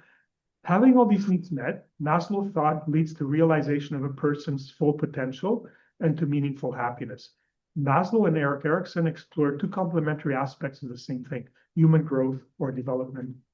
To self-actualize, we must, in the first half of life, find our gift or become an individual. So we have to establish ourselves. Okay? Accomplish those adult tasks, to be independent, to have job, to have friends and network. We need to do that, right? So to self-actualize, must in the first half of life find our gift or become an individual, right? But that's not enough. In the second half of life, give up our individuality. With self-actualization comes a feeling that life is meaningful and worth living. Maslow's emphasis was on the individual, and he has been criticized for ignoring the importance of individual subservience to the collective and how important that is to meaning. If a person hasn't successfully negotiated Erikson's stages of psychosocial development, they will have difficulty fulfilling Maslow's human needs, especially those at the top half of the pyramid. Okay?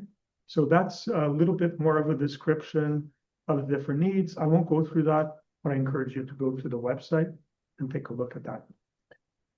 So contrast, because we talked about Erikson, contrast Erikson with Maslow. Erikson's work focused on the psychosocial development tasks a person faces and must master on their journey from infancy to older adulthood if they are to develop in a healthy psychological way. In the lifelong journey of negotiating these tasks, people learn the skills necessary to climb the mountain of meaningful happiness. So Erikson gives you kind of like the skills to climb the mountain, gives you the tools.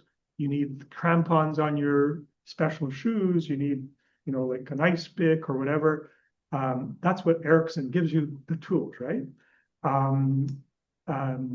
In the lifelong journey of negotiating these tasks, people learn necessary skills to climb the mountain of meaningful happiness. Adverse life circumstances and social forces and interaction with a person's temperament can impair psychosocial development. So it's kind of like throwing obstacles on your path up the mountain, makes them harder to climb. So those things like adverse life circumstances. Mountaineers need the right skills, tools, and mountain climbing strategies to reach the summit. Absent having these tools, skills, and climbing strategies, the climbing becomes dangerous and difficult, if not impossible. So that's all Erikson. It's like, how do you climb the mountain? In contrast, Maslow's hierarchy is the road we must travel or the mountain we must climb towards achieving meaningful happiness. Successful negotiating Erikson's stages gives us the tools, skills, and strategies we need to climb that mountain. To achieve Maslow's needs, it greatly helps to have a healthy psychosocial developmental journey. So the two kind of go together. Meaningful happiness doesn't depend on wealth, power, fame, or sexual gratification, but on healthy psychosocial development, which gives us its tools, skills, and strategies to successfully climb Maslow's hierarchy and become less focused on ourselves. If fate hasn't given us those skills, tools, and strategies to achieve meaningful happiness, we must do the hard work of learning them. That's what we're doing in the course, right? I'm not going to go into that. So quickly, looking at the time, yeah, we're doing good.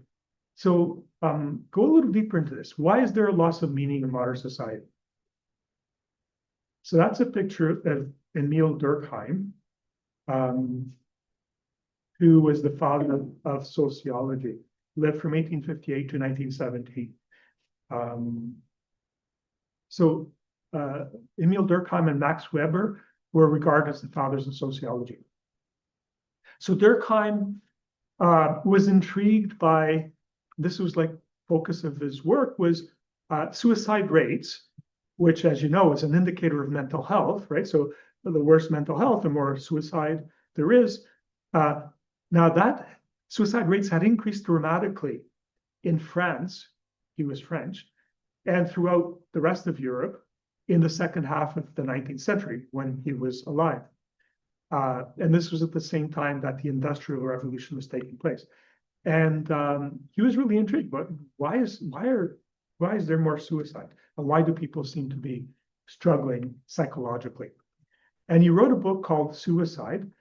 And in the book, he had a term called anomie. It was the first time that term was ever used. And by it, he meant, he described this phenomenon, what was happening. And he defined anomie as the uprooting or breakdown of moral value standards or guidance for individuals. So that was traditional society. There was like a lot of moral value standards and guidance. And he was living at a time, the Industrial Revolution, where you were transitioning from traditional society, which is more rural, right, to more modern society and industrialization, which is more city. And rural people, families were still together. They went to church. When they moved to the cities and were working in factories, rather than go to church, they went to pubs and all that stuff, right?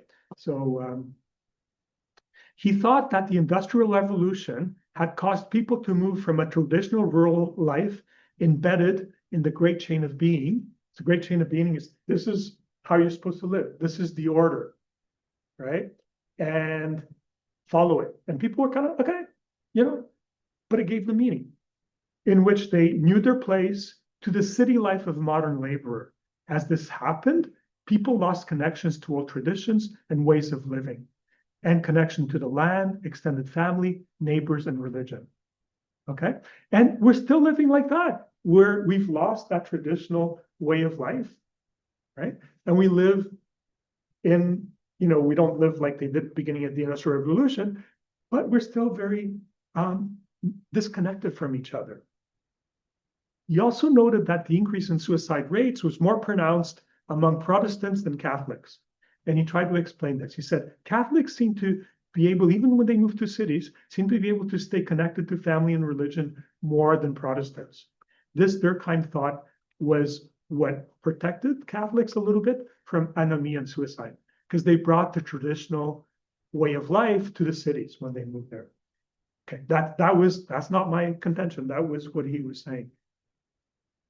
So anomie affects other communities. It affects us for sure, right? Because we're all kind of, I know I am, like, my community now is watching Netflix in the evenings, right? That's our community.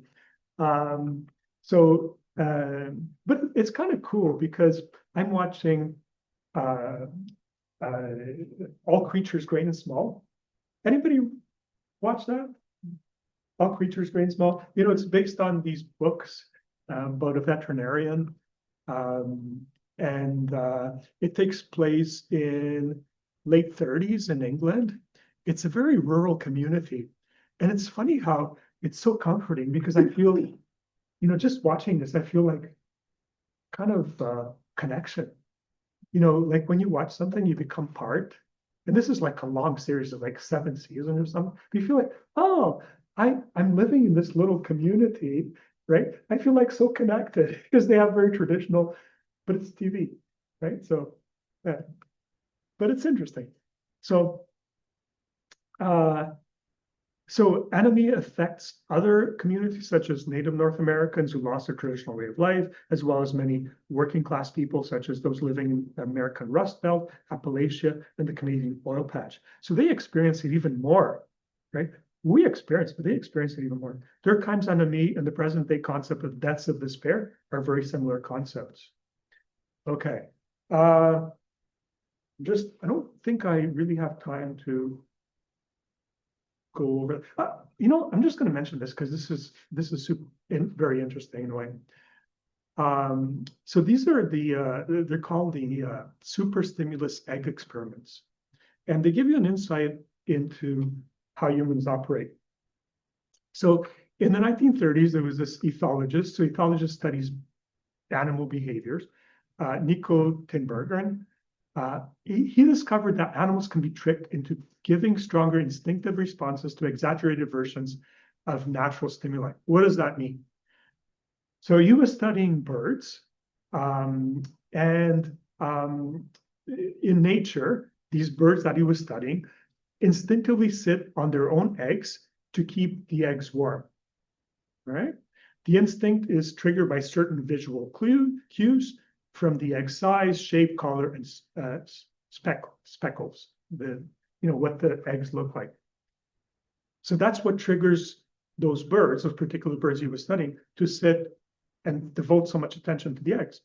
So what he did, Tinbergen and his team created fake eggs that exaggerated the features birds are wired to respond to.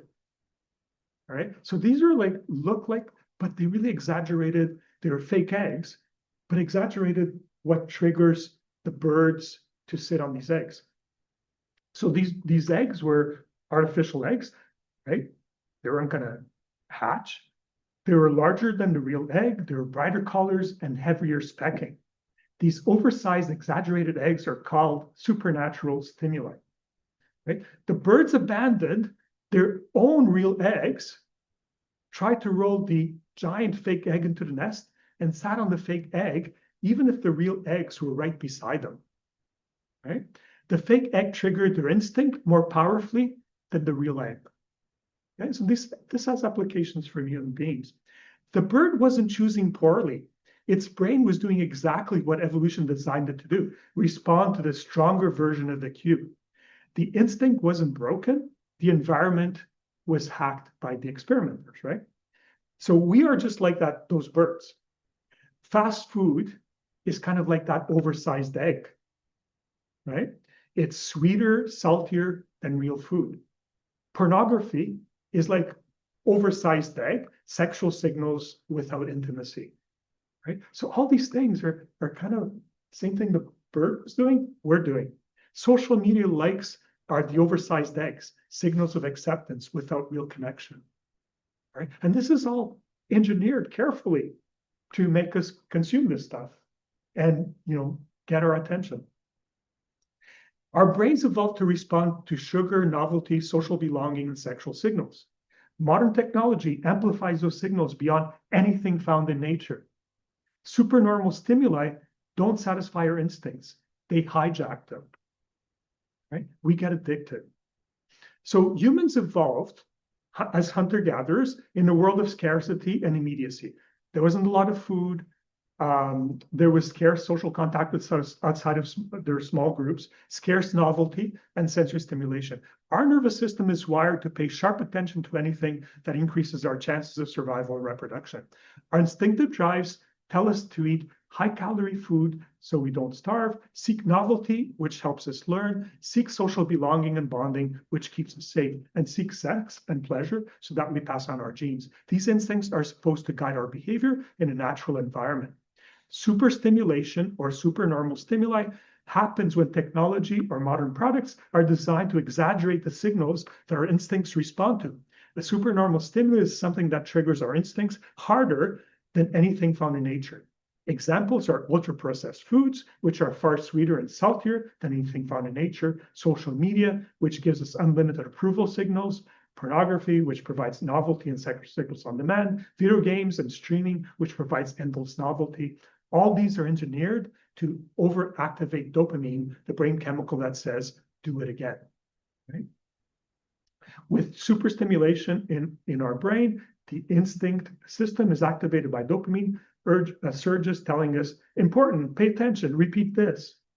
The thinking reflective brain is bypassed. The prefrontal cortex planning long-term goals gets overpowered by the limbic system. And over time, natural rewards, so real food, healthy food, real connection, begin to feel boring. The brain adapts and needs bigger stimulation to feel satisfied. And this is tolerance, right? Our instincts are ancient. Our environment, our culture is not. It's new. We are Stone Age brains living in a space age world. When a normal instinct gets over-repeated because of superstimulation, the brain learns this thing gives me the highest dopamine with the least effort. So instead of cooking, we order food. Instead of socializing, we scroll. Instead of dating, we swipe. And instead of exploring, we binge shows. The reward becomes instant and effort becomes unnecessary. The paradox is that we've never had more comfort, convenience, and stimulation. We've never been more lonely, anxious, depressed, and obese. Okay. So super stimuli satisfy our instincts momentarily, but starve our deeper human needs. As an antidote, we need to realign stimulation with meaning, not just pleasure, by reducing artificial stimulation with limits and boundaries, increasing natural rewards with real food, real relationships, real bodies in nature, real rest. And this replaces dopamine spikes with dopamine flow. This is a little bit how, the systems out there use superstimulation to shape behavior. And they do this very consciously. This is not, they're not doing this unawares. So, human instincts are predictable. We are wired to pay attention to anything that offers pleasure, belonging, and safety. When something pushes these instinctive buttons, bypasses slow reflective thinking and triggers fast emotional reactions. Capitalism leverages pleasure and reward. In a profit-driven system, companies design products to be more exciting, more convenient, more rewarding, and more addictive. Ultra-processed foods, endless entertainment, infinite digital scrolling are examples.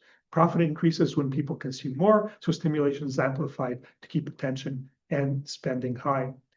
Political systems leverage fear and belonging. In power-driven systems, messaging is designed to trigger fear. You are threatened. Trigger tribal identity. We are right, they are wrong, and simplify complex issues. Choose a side. Power increases when people react emotionally rather than reflectively. Right? This is the bottom line about all of this. If someone controls your stimulation, they don't need to control your beliefs. Your reactions will do the rest. The antidote is awareness, slowing down, limiting artificial stimulation, choosing what we give our attention to, because attention is the currency of both profit and power. All right. So let's talk a little bit about how to reintroduce meaning back into our lives. So meaningful happiness seems to be associated with love and connection. What can we do to promote meaningful happiness in our own lives? All right. So these are two books by Sebastian Junger. One's called War, the other one's called Tribe. And he wrote War in 2010. And that's based on, he was embedded with a platoon during the Afghanistan War, all right?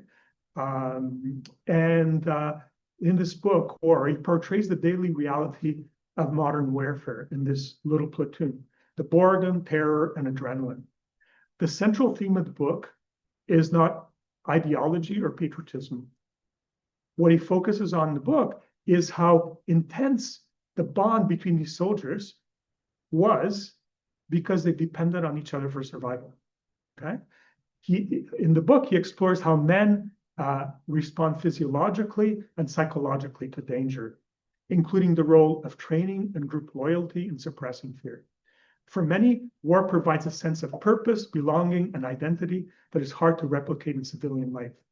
The soldiers not portrayed as heroes or villains, but as young men caught in a brutal environment where survival and loyalty dominate. What he's saying is that these guys were living in conditions that very much resembled those conditions of when we were hunter-gatherers. There was a lot of danger. They had to depend on each other. And the thing is, these were the most meaningful because a lot of these soldiers came from, underprivileged families, urban families. They were poor, right? And their experience in the military in Afghanistan, they all said, this brought out the best of us. This was so meaningful. This was so powerful. They felt a real sense of connection, even though you think, oh my God, this is terrible. But people will say, people in the military, if you ask them, they'll say, yeah, there was an incredible sense of connection and meaning even though there was a lot of danger. So what Younger did is he followed up. So these soldiers after Afghanistan war, after their tour of duty, they came back to the US and returned to their normal lives, right? And so Younger decided, I'm going to go and see what's going on with these guys, the same ones that have been in the platoon, right? And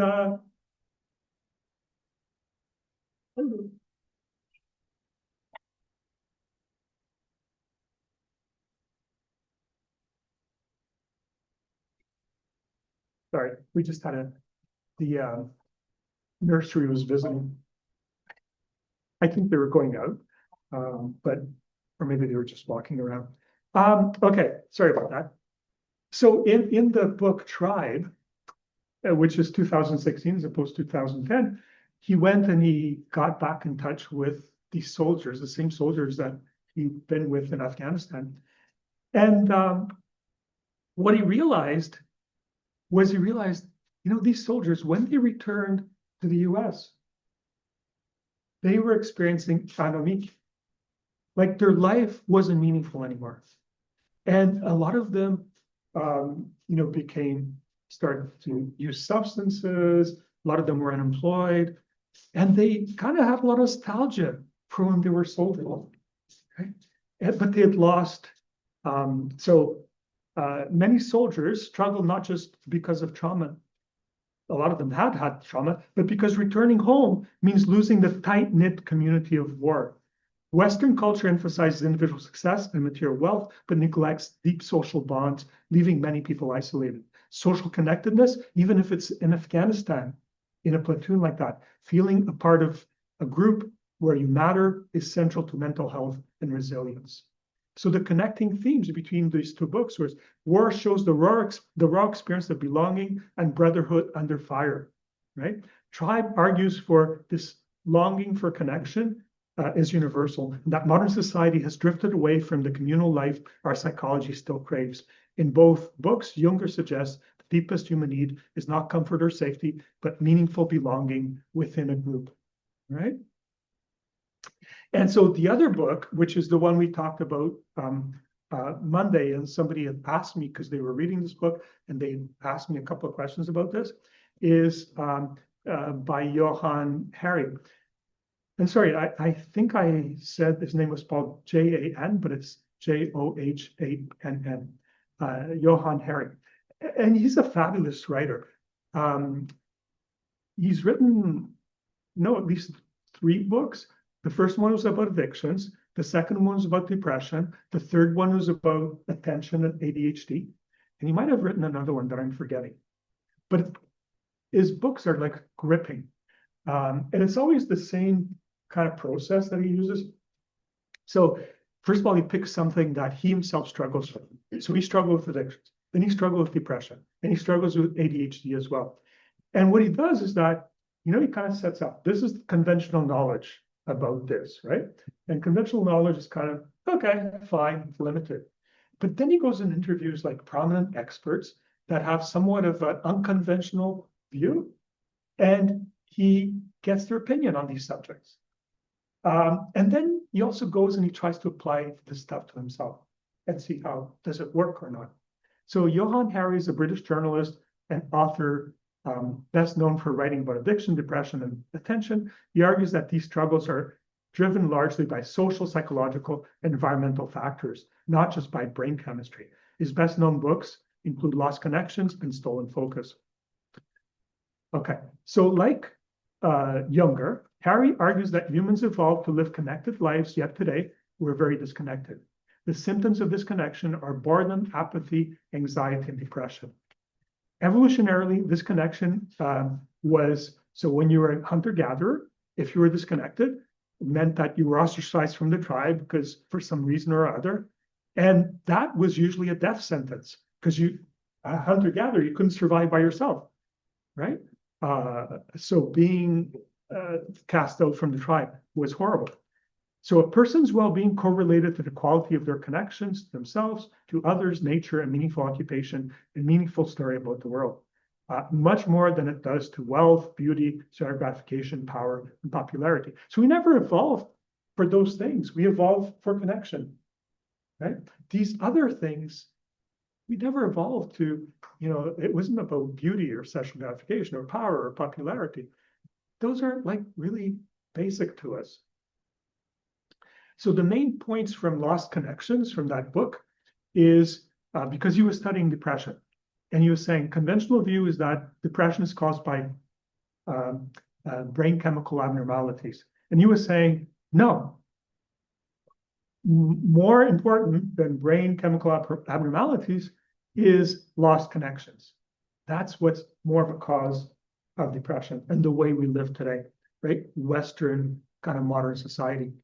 So depression is often explained as a serotonin deficit. Harry argues that this is an oversimplification. Not that maybe there's not something going on with serotonin, but you're kind of just narrowing focus on one thing and you're neglecting the big picture.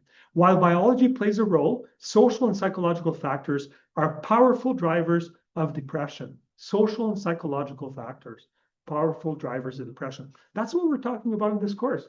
We've looked at a lot of psychological factors and social factors. So Harry identifies areas of life where modern society has left people cut off. One, disconnection from meaningful work. We have a lot of jobs that feel purposeless or exploitative. Two, disconnection from other people. We're lonely, more lonely than ever. We have fewer friends than ever. We have fewer community ties. Three, disconnection from meaningful values. We're focusing on status, money, and consumption rather than intrinsic values, second half of life things, right? Like love and connection. Disconnection from childhood trauma, unresolved adverse experiences that shape mental health. So we kind of put that behind. We don't consider it. A disconnection from status and respect, inequality and lack of recognition, disconnection from the natural world, spending a lot of time outdoors and in nature, disconnection from a secure future, instability, financial insecurity, and fear of what's ahead.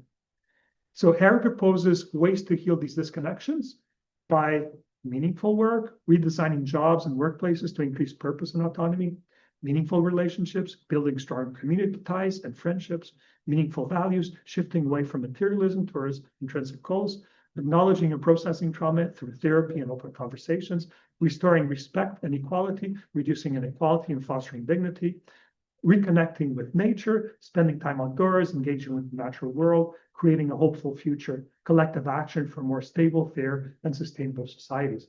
Okay, that's kind of like, seems like a dream. It's much easier to just take antidepressants, right? It's like, yeah, when you read that list, you kind of go, oh, okay, I think I'll go just take antidepressants. So depression is not just a personal malfunction, it's often a rational response to a society that leaves people disconnected from the deepest needs. Healing requires not only medical approaches, but also social change, connection, and meaning. Now, not because of time, I'm sorry, I'm not going to go over that, cruel optimism, but you're welcome to look at it in the slides. And as usually, I plan far too much. I'm just going to say a word on that before we go to the fifth tool. I think I can do the fifth tool pretty quickly, but you'll have to go and read it on your own. But we're gonna come back in a couple of weeks. We're gonna do a practice using, so we'll work on this for a little bit.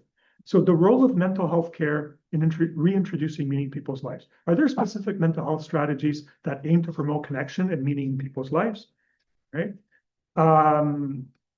The short answer to that, because I don't have time, is, and this is something that's more used in the UK than in North America, but it's a thing called social prescriptions. So instead, the idea is instead of giving people a prescription for a medication, you give them a prescription for a way to connect. So you have to kind of, okay, how can I get this person connected, right? But you give them a way for people to connect. You actually give them a prescription. And then you give them, here's how you connect. And, like we work that way. We have, people that live in other communities that move. And a lot of what we did was behavioral activation, connecting people with, library and connecting people with, classes and stuff like that, really encouraging that. So it's prescribing connection, right? But we have a lot of work to do because it's easier to prescribe medications. You just go to the pharmacy. Prescribing connection, you really have to be linked into what are the community resources. They really have to work together. But that's like a fantastic treatment for depression. I mean, this person we're kind of thinking about, she kind of got better from depression, not so much because of medication, because more connections, right? All right. The other thing I'm not going to go into is eco-psychology. So, and that kind of talks about the power of nature to heal depression, right? Just mention very quickly, this is like one super interesting study. They were looking at mental health in prisons. And they found that in this particular prison, one wing of the prison, the prisoners were far more depressed. Another wing, they weren't as depressed. And they're kind of going, this is weird, because it's like very, very different. They have like thousands of prisoners, right? And they looked at what the variables, because everything seemed the same. The only thing that was different was that the prisoners in the wing that were less depressed, they had windows into a wooded area. The prisoners that in the area that were more depressed, they looked at a wall. So they didn't look at trees, didn't see like animals, right? So just something like that. And there's tons and tons of studies about how nature is so healing and so important for all kinds of mental health issues. And I just go into that a little bit. So now this is we try to go quickly through this because this is our fifth tool. And our fifth tool really is linked to meaning, right? Because we talked about one part of cognitive behavioral therapy is called behavioral activation, right? So this is behavioral activation, but this tool tries to do meaningful behavioral activation. So it's adding meaning to behavioral activation because behavioral activation doesn't necessarily take meaning into account. So this is kind of an expansion of cognitive behavioral therapy's behavioral activation. So can you tell us more about a pathway to achieving our goals, the goals diary card procedure, simple fifth tool? Okay, so the goals diary card procedure starts from the understanding that many mental health issues are partly related to how changes in modern society have eroded the connections that are essential for human well-being and for us to have meaning. The goals diary card procedure is a way of assessing how connected we are. So first of all, let's see, how are we doing in terms of connection? And systematically trying to restore the connections we may have lost, right? Without these connections, we cannot fully develop and realize our human potential and be meaningfully happy. The goals diary card procedure focuses on bringing about positive behavioral changes that will bring us closer to realizing our full human potential, as described by Maslow, but by also working through the Ericksonian stages of psychosocial development. The goals diary card procedure is a rational and wise mind approach that promotes personality growth. Okay, so it's kind of saying, you don't have just to deal with the holes to get out of the holes. You also have to have goals, not just holes, but also goals You have to have something to walk towards. That's what this is all about.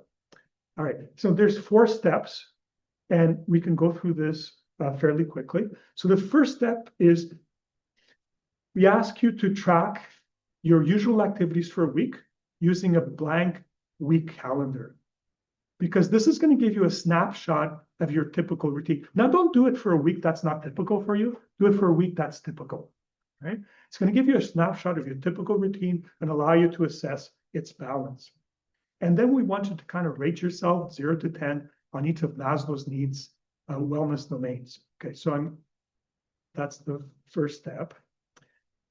That's the sheet you might use just to track your activities for a week, all right?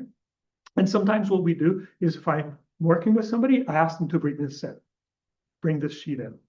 And what we do is we look at, some people like, they have far too much, right? Other people have very little, right? But it's not just, how much you have. It's also the balance, because you have to have a balance between different things, right? And the different things are these 8 dimensions of wellness, right? So there has to be a little bit of a balance in the things that you do between all these domains. So this is part of the wellness assessment. We're going to ask you, so this is in the, we will mail, well, this is part of the tool. We can mail this out to you guys. So for each area, rate how satisfied or well-resourced you feel right now using a 0 to 10 scale. 0, not at all, very distressed, severely lacking, 5, mixed, adequate, could be better. So this is after you do that weekly tracking. So there's no right or wrong answers. This is about your lived experience. So then we want you to look at your emotional wellness. How well am I able to understand, express, and regulate my emotions? So you rated 0 to 10. Spiritual wellness. To what degree do I feel my life has meaning, purpose, or connection to something larger than myself? Again, 0 to 10. Physical wellness. How well am I caring for my body and feel physically healthy and energized? Sleep, movement, nutrition, pain, medical issues. Rate yourself. So you're rating yourself into all these domains of well-being, right? Because you're just assessing. You're assessing the things you need to work on. Social wellness. How supported, connected, and understood do I feel by others? Right? Financial wellness. How secure and in control do I feel regarding my finances? Occupational wellness. How meaningful, manageable, and aligned does my work or daily role feel? Right? Intellectual wellness. How engaged and stimulated do I feel mentally? Environmental wellness. How supportive and calming is my physical environment? Because all this contributes to your wellness. Now we're breaking it down into different areas, right? Optional questions. Which number surprises me most? Which domain feels most urgent right now? Which domain, if improved even slightly, might positively affect the others? All right. And then 9 is kind of the opposite of the other ones. The other ones you're assessing how much of these domains of wellness you have. And 9 is how much time do I spend each day in unproductive activities or maladaptive coping? Like things like doom scrolling or playing video games, okay? Because that's kind of getting in the way of you doing the other things that are meaningful, right? So that's first step. You keep track and then you start looking at your areas of wellness just to have an awareness of where you are. Okay, so step 2, complete the wellness assessment tool. And I'll show you what the wellness assessment tool is. Choose 1 to 3 proximal activities for your goals. Consider which of your Maslow's needs are met and which of Erickson's stages you have mastered. All right. So this is just a little bit, before we asked you to get a number 1 to 10. That was previous slide, right? In these areas of wellness. Now this, the personal assessment, 8 dimensions of wellness, breaks each of those areas down a little bit more specifically. Before it's just asking for a number, this breaks each of those 8 areas, like the emotional, spiritual, physical, social, financial, and occupational, and intellectual and environmental, the same ones as before. All right, and what you'll see, and I'm not going to go over each one of those, but now it tells you what emotional wellness, what it involves. So for example, first questions, I find healthy ways to cope with stress, right? Exercise, meditation, social sport, et cetera, I'm able to ask for assistance when I need it, either from friends and family or professional. And then you do rarely, if ever, sometimes, most of the time, right? So it's just going a little deeper into we asked you before. So we're going to ask you to do that for yourself, okay? Each of those 8 areas. But what we're going to ask you is that you might be overwhelmed because, like I might score low in a lot of these things. We ask you to just start with one to 3 things that you think that, hey, I'm scoring low on these 1 to 3 things, okay? But this is going to be my goal. And my goal is going to be to go from rarely, if ever. So if you're scoring a 1, your goal on that 1 to 3 things that you've picked from this lengthy list, because there's 10 items, I think, for each one of those dimensions. So there's like 80 different things that are going to help you to increase your wellness of life, right? And then, because this is key, you just want to focus on a tiny little goal. Because if you choose too much, you're going to get overwhelmed. And so then the work is like to move from a 1 to a 2, and you set that up as a goal. Right? So you have to take this for it to make sense, right? So I think it's really important over the next week because people are asking, what is the homework? This is the homework. Forget about anything else. The homework is for you to try the 5th tool, which is the goals diary card procedure. We'll send that to you, all right, in a slide, in an email. So just try that. So step 3 is schedule the activities you have chosen on a blank weekly schedule. So you have to brainstorm. What is going to take me from a 1 to a 2? Okay? You don't want to get overwhelmed. You don't want to be judging yourself. You don't be, oh my God, I'm doing so poorly. Okay, you are where you are. Okay, how do I go from a 1 to a 2? Right, and you can't force it. Right, so sometimes we encourage people to do it in their imagination first. If it's something like going out, do it in your imagination. Do it for very short periods of time. Don't try to do a lot of it. Right? This is where I think this is a really good tool.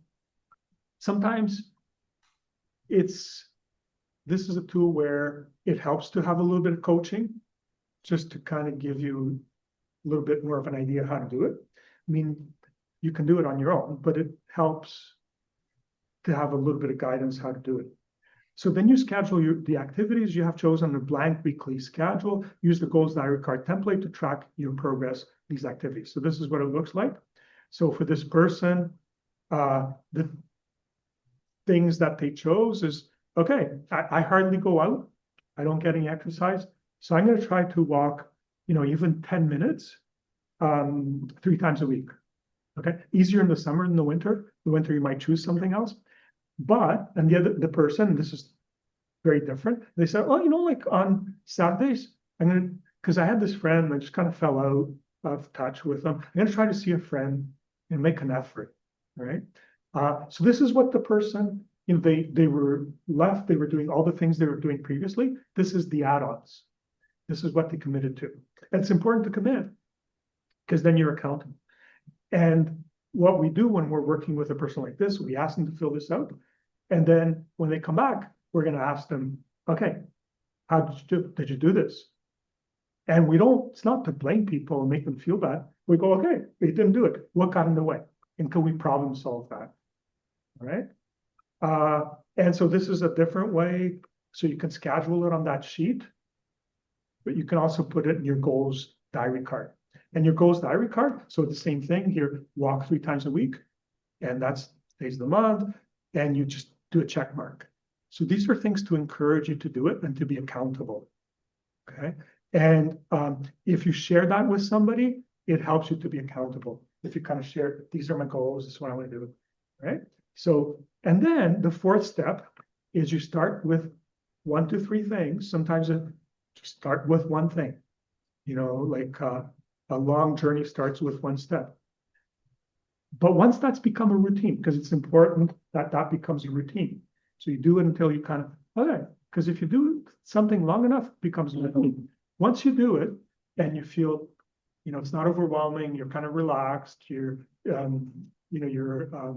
regulating, because sometimes these things, when you're doing them, dysregulates a little bit, right?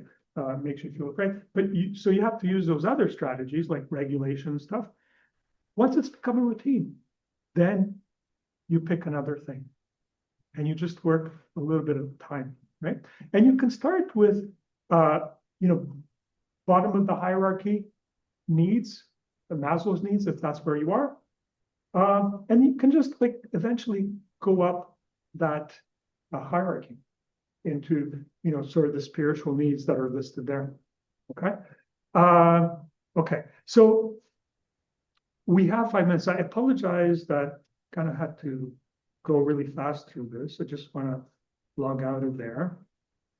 We do, we can take 10 minutes of questions. We'll stay 5 minutes longer. Yeah. Shall I stop the recording? Yeah, you can stop the recording there.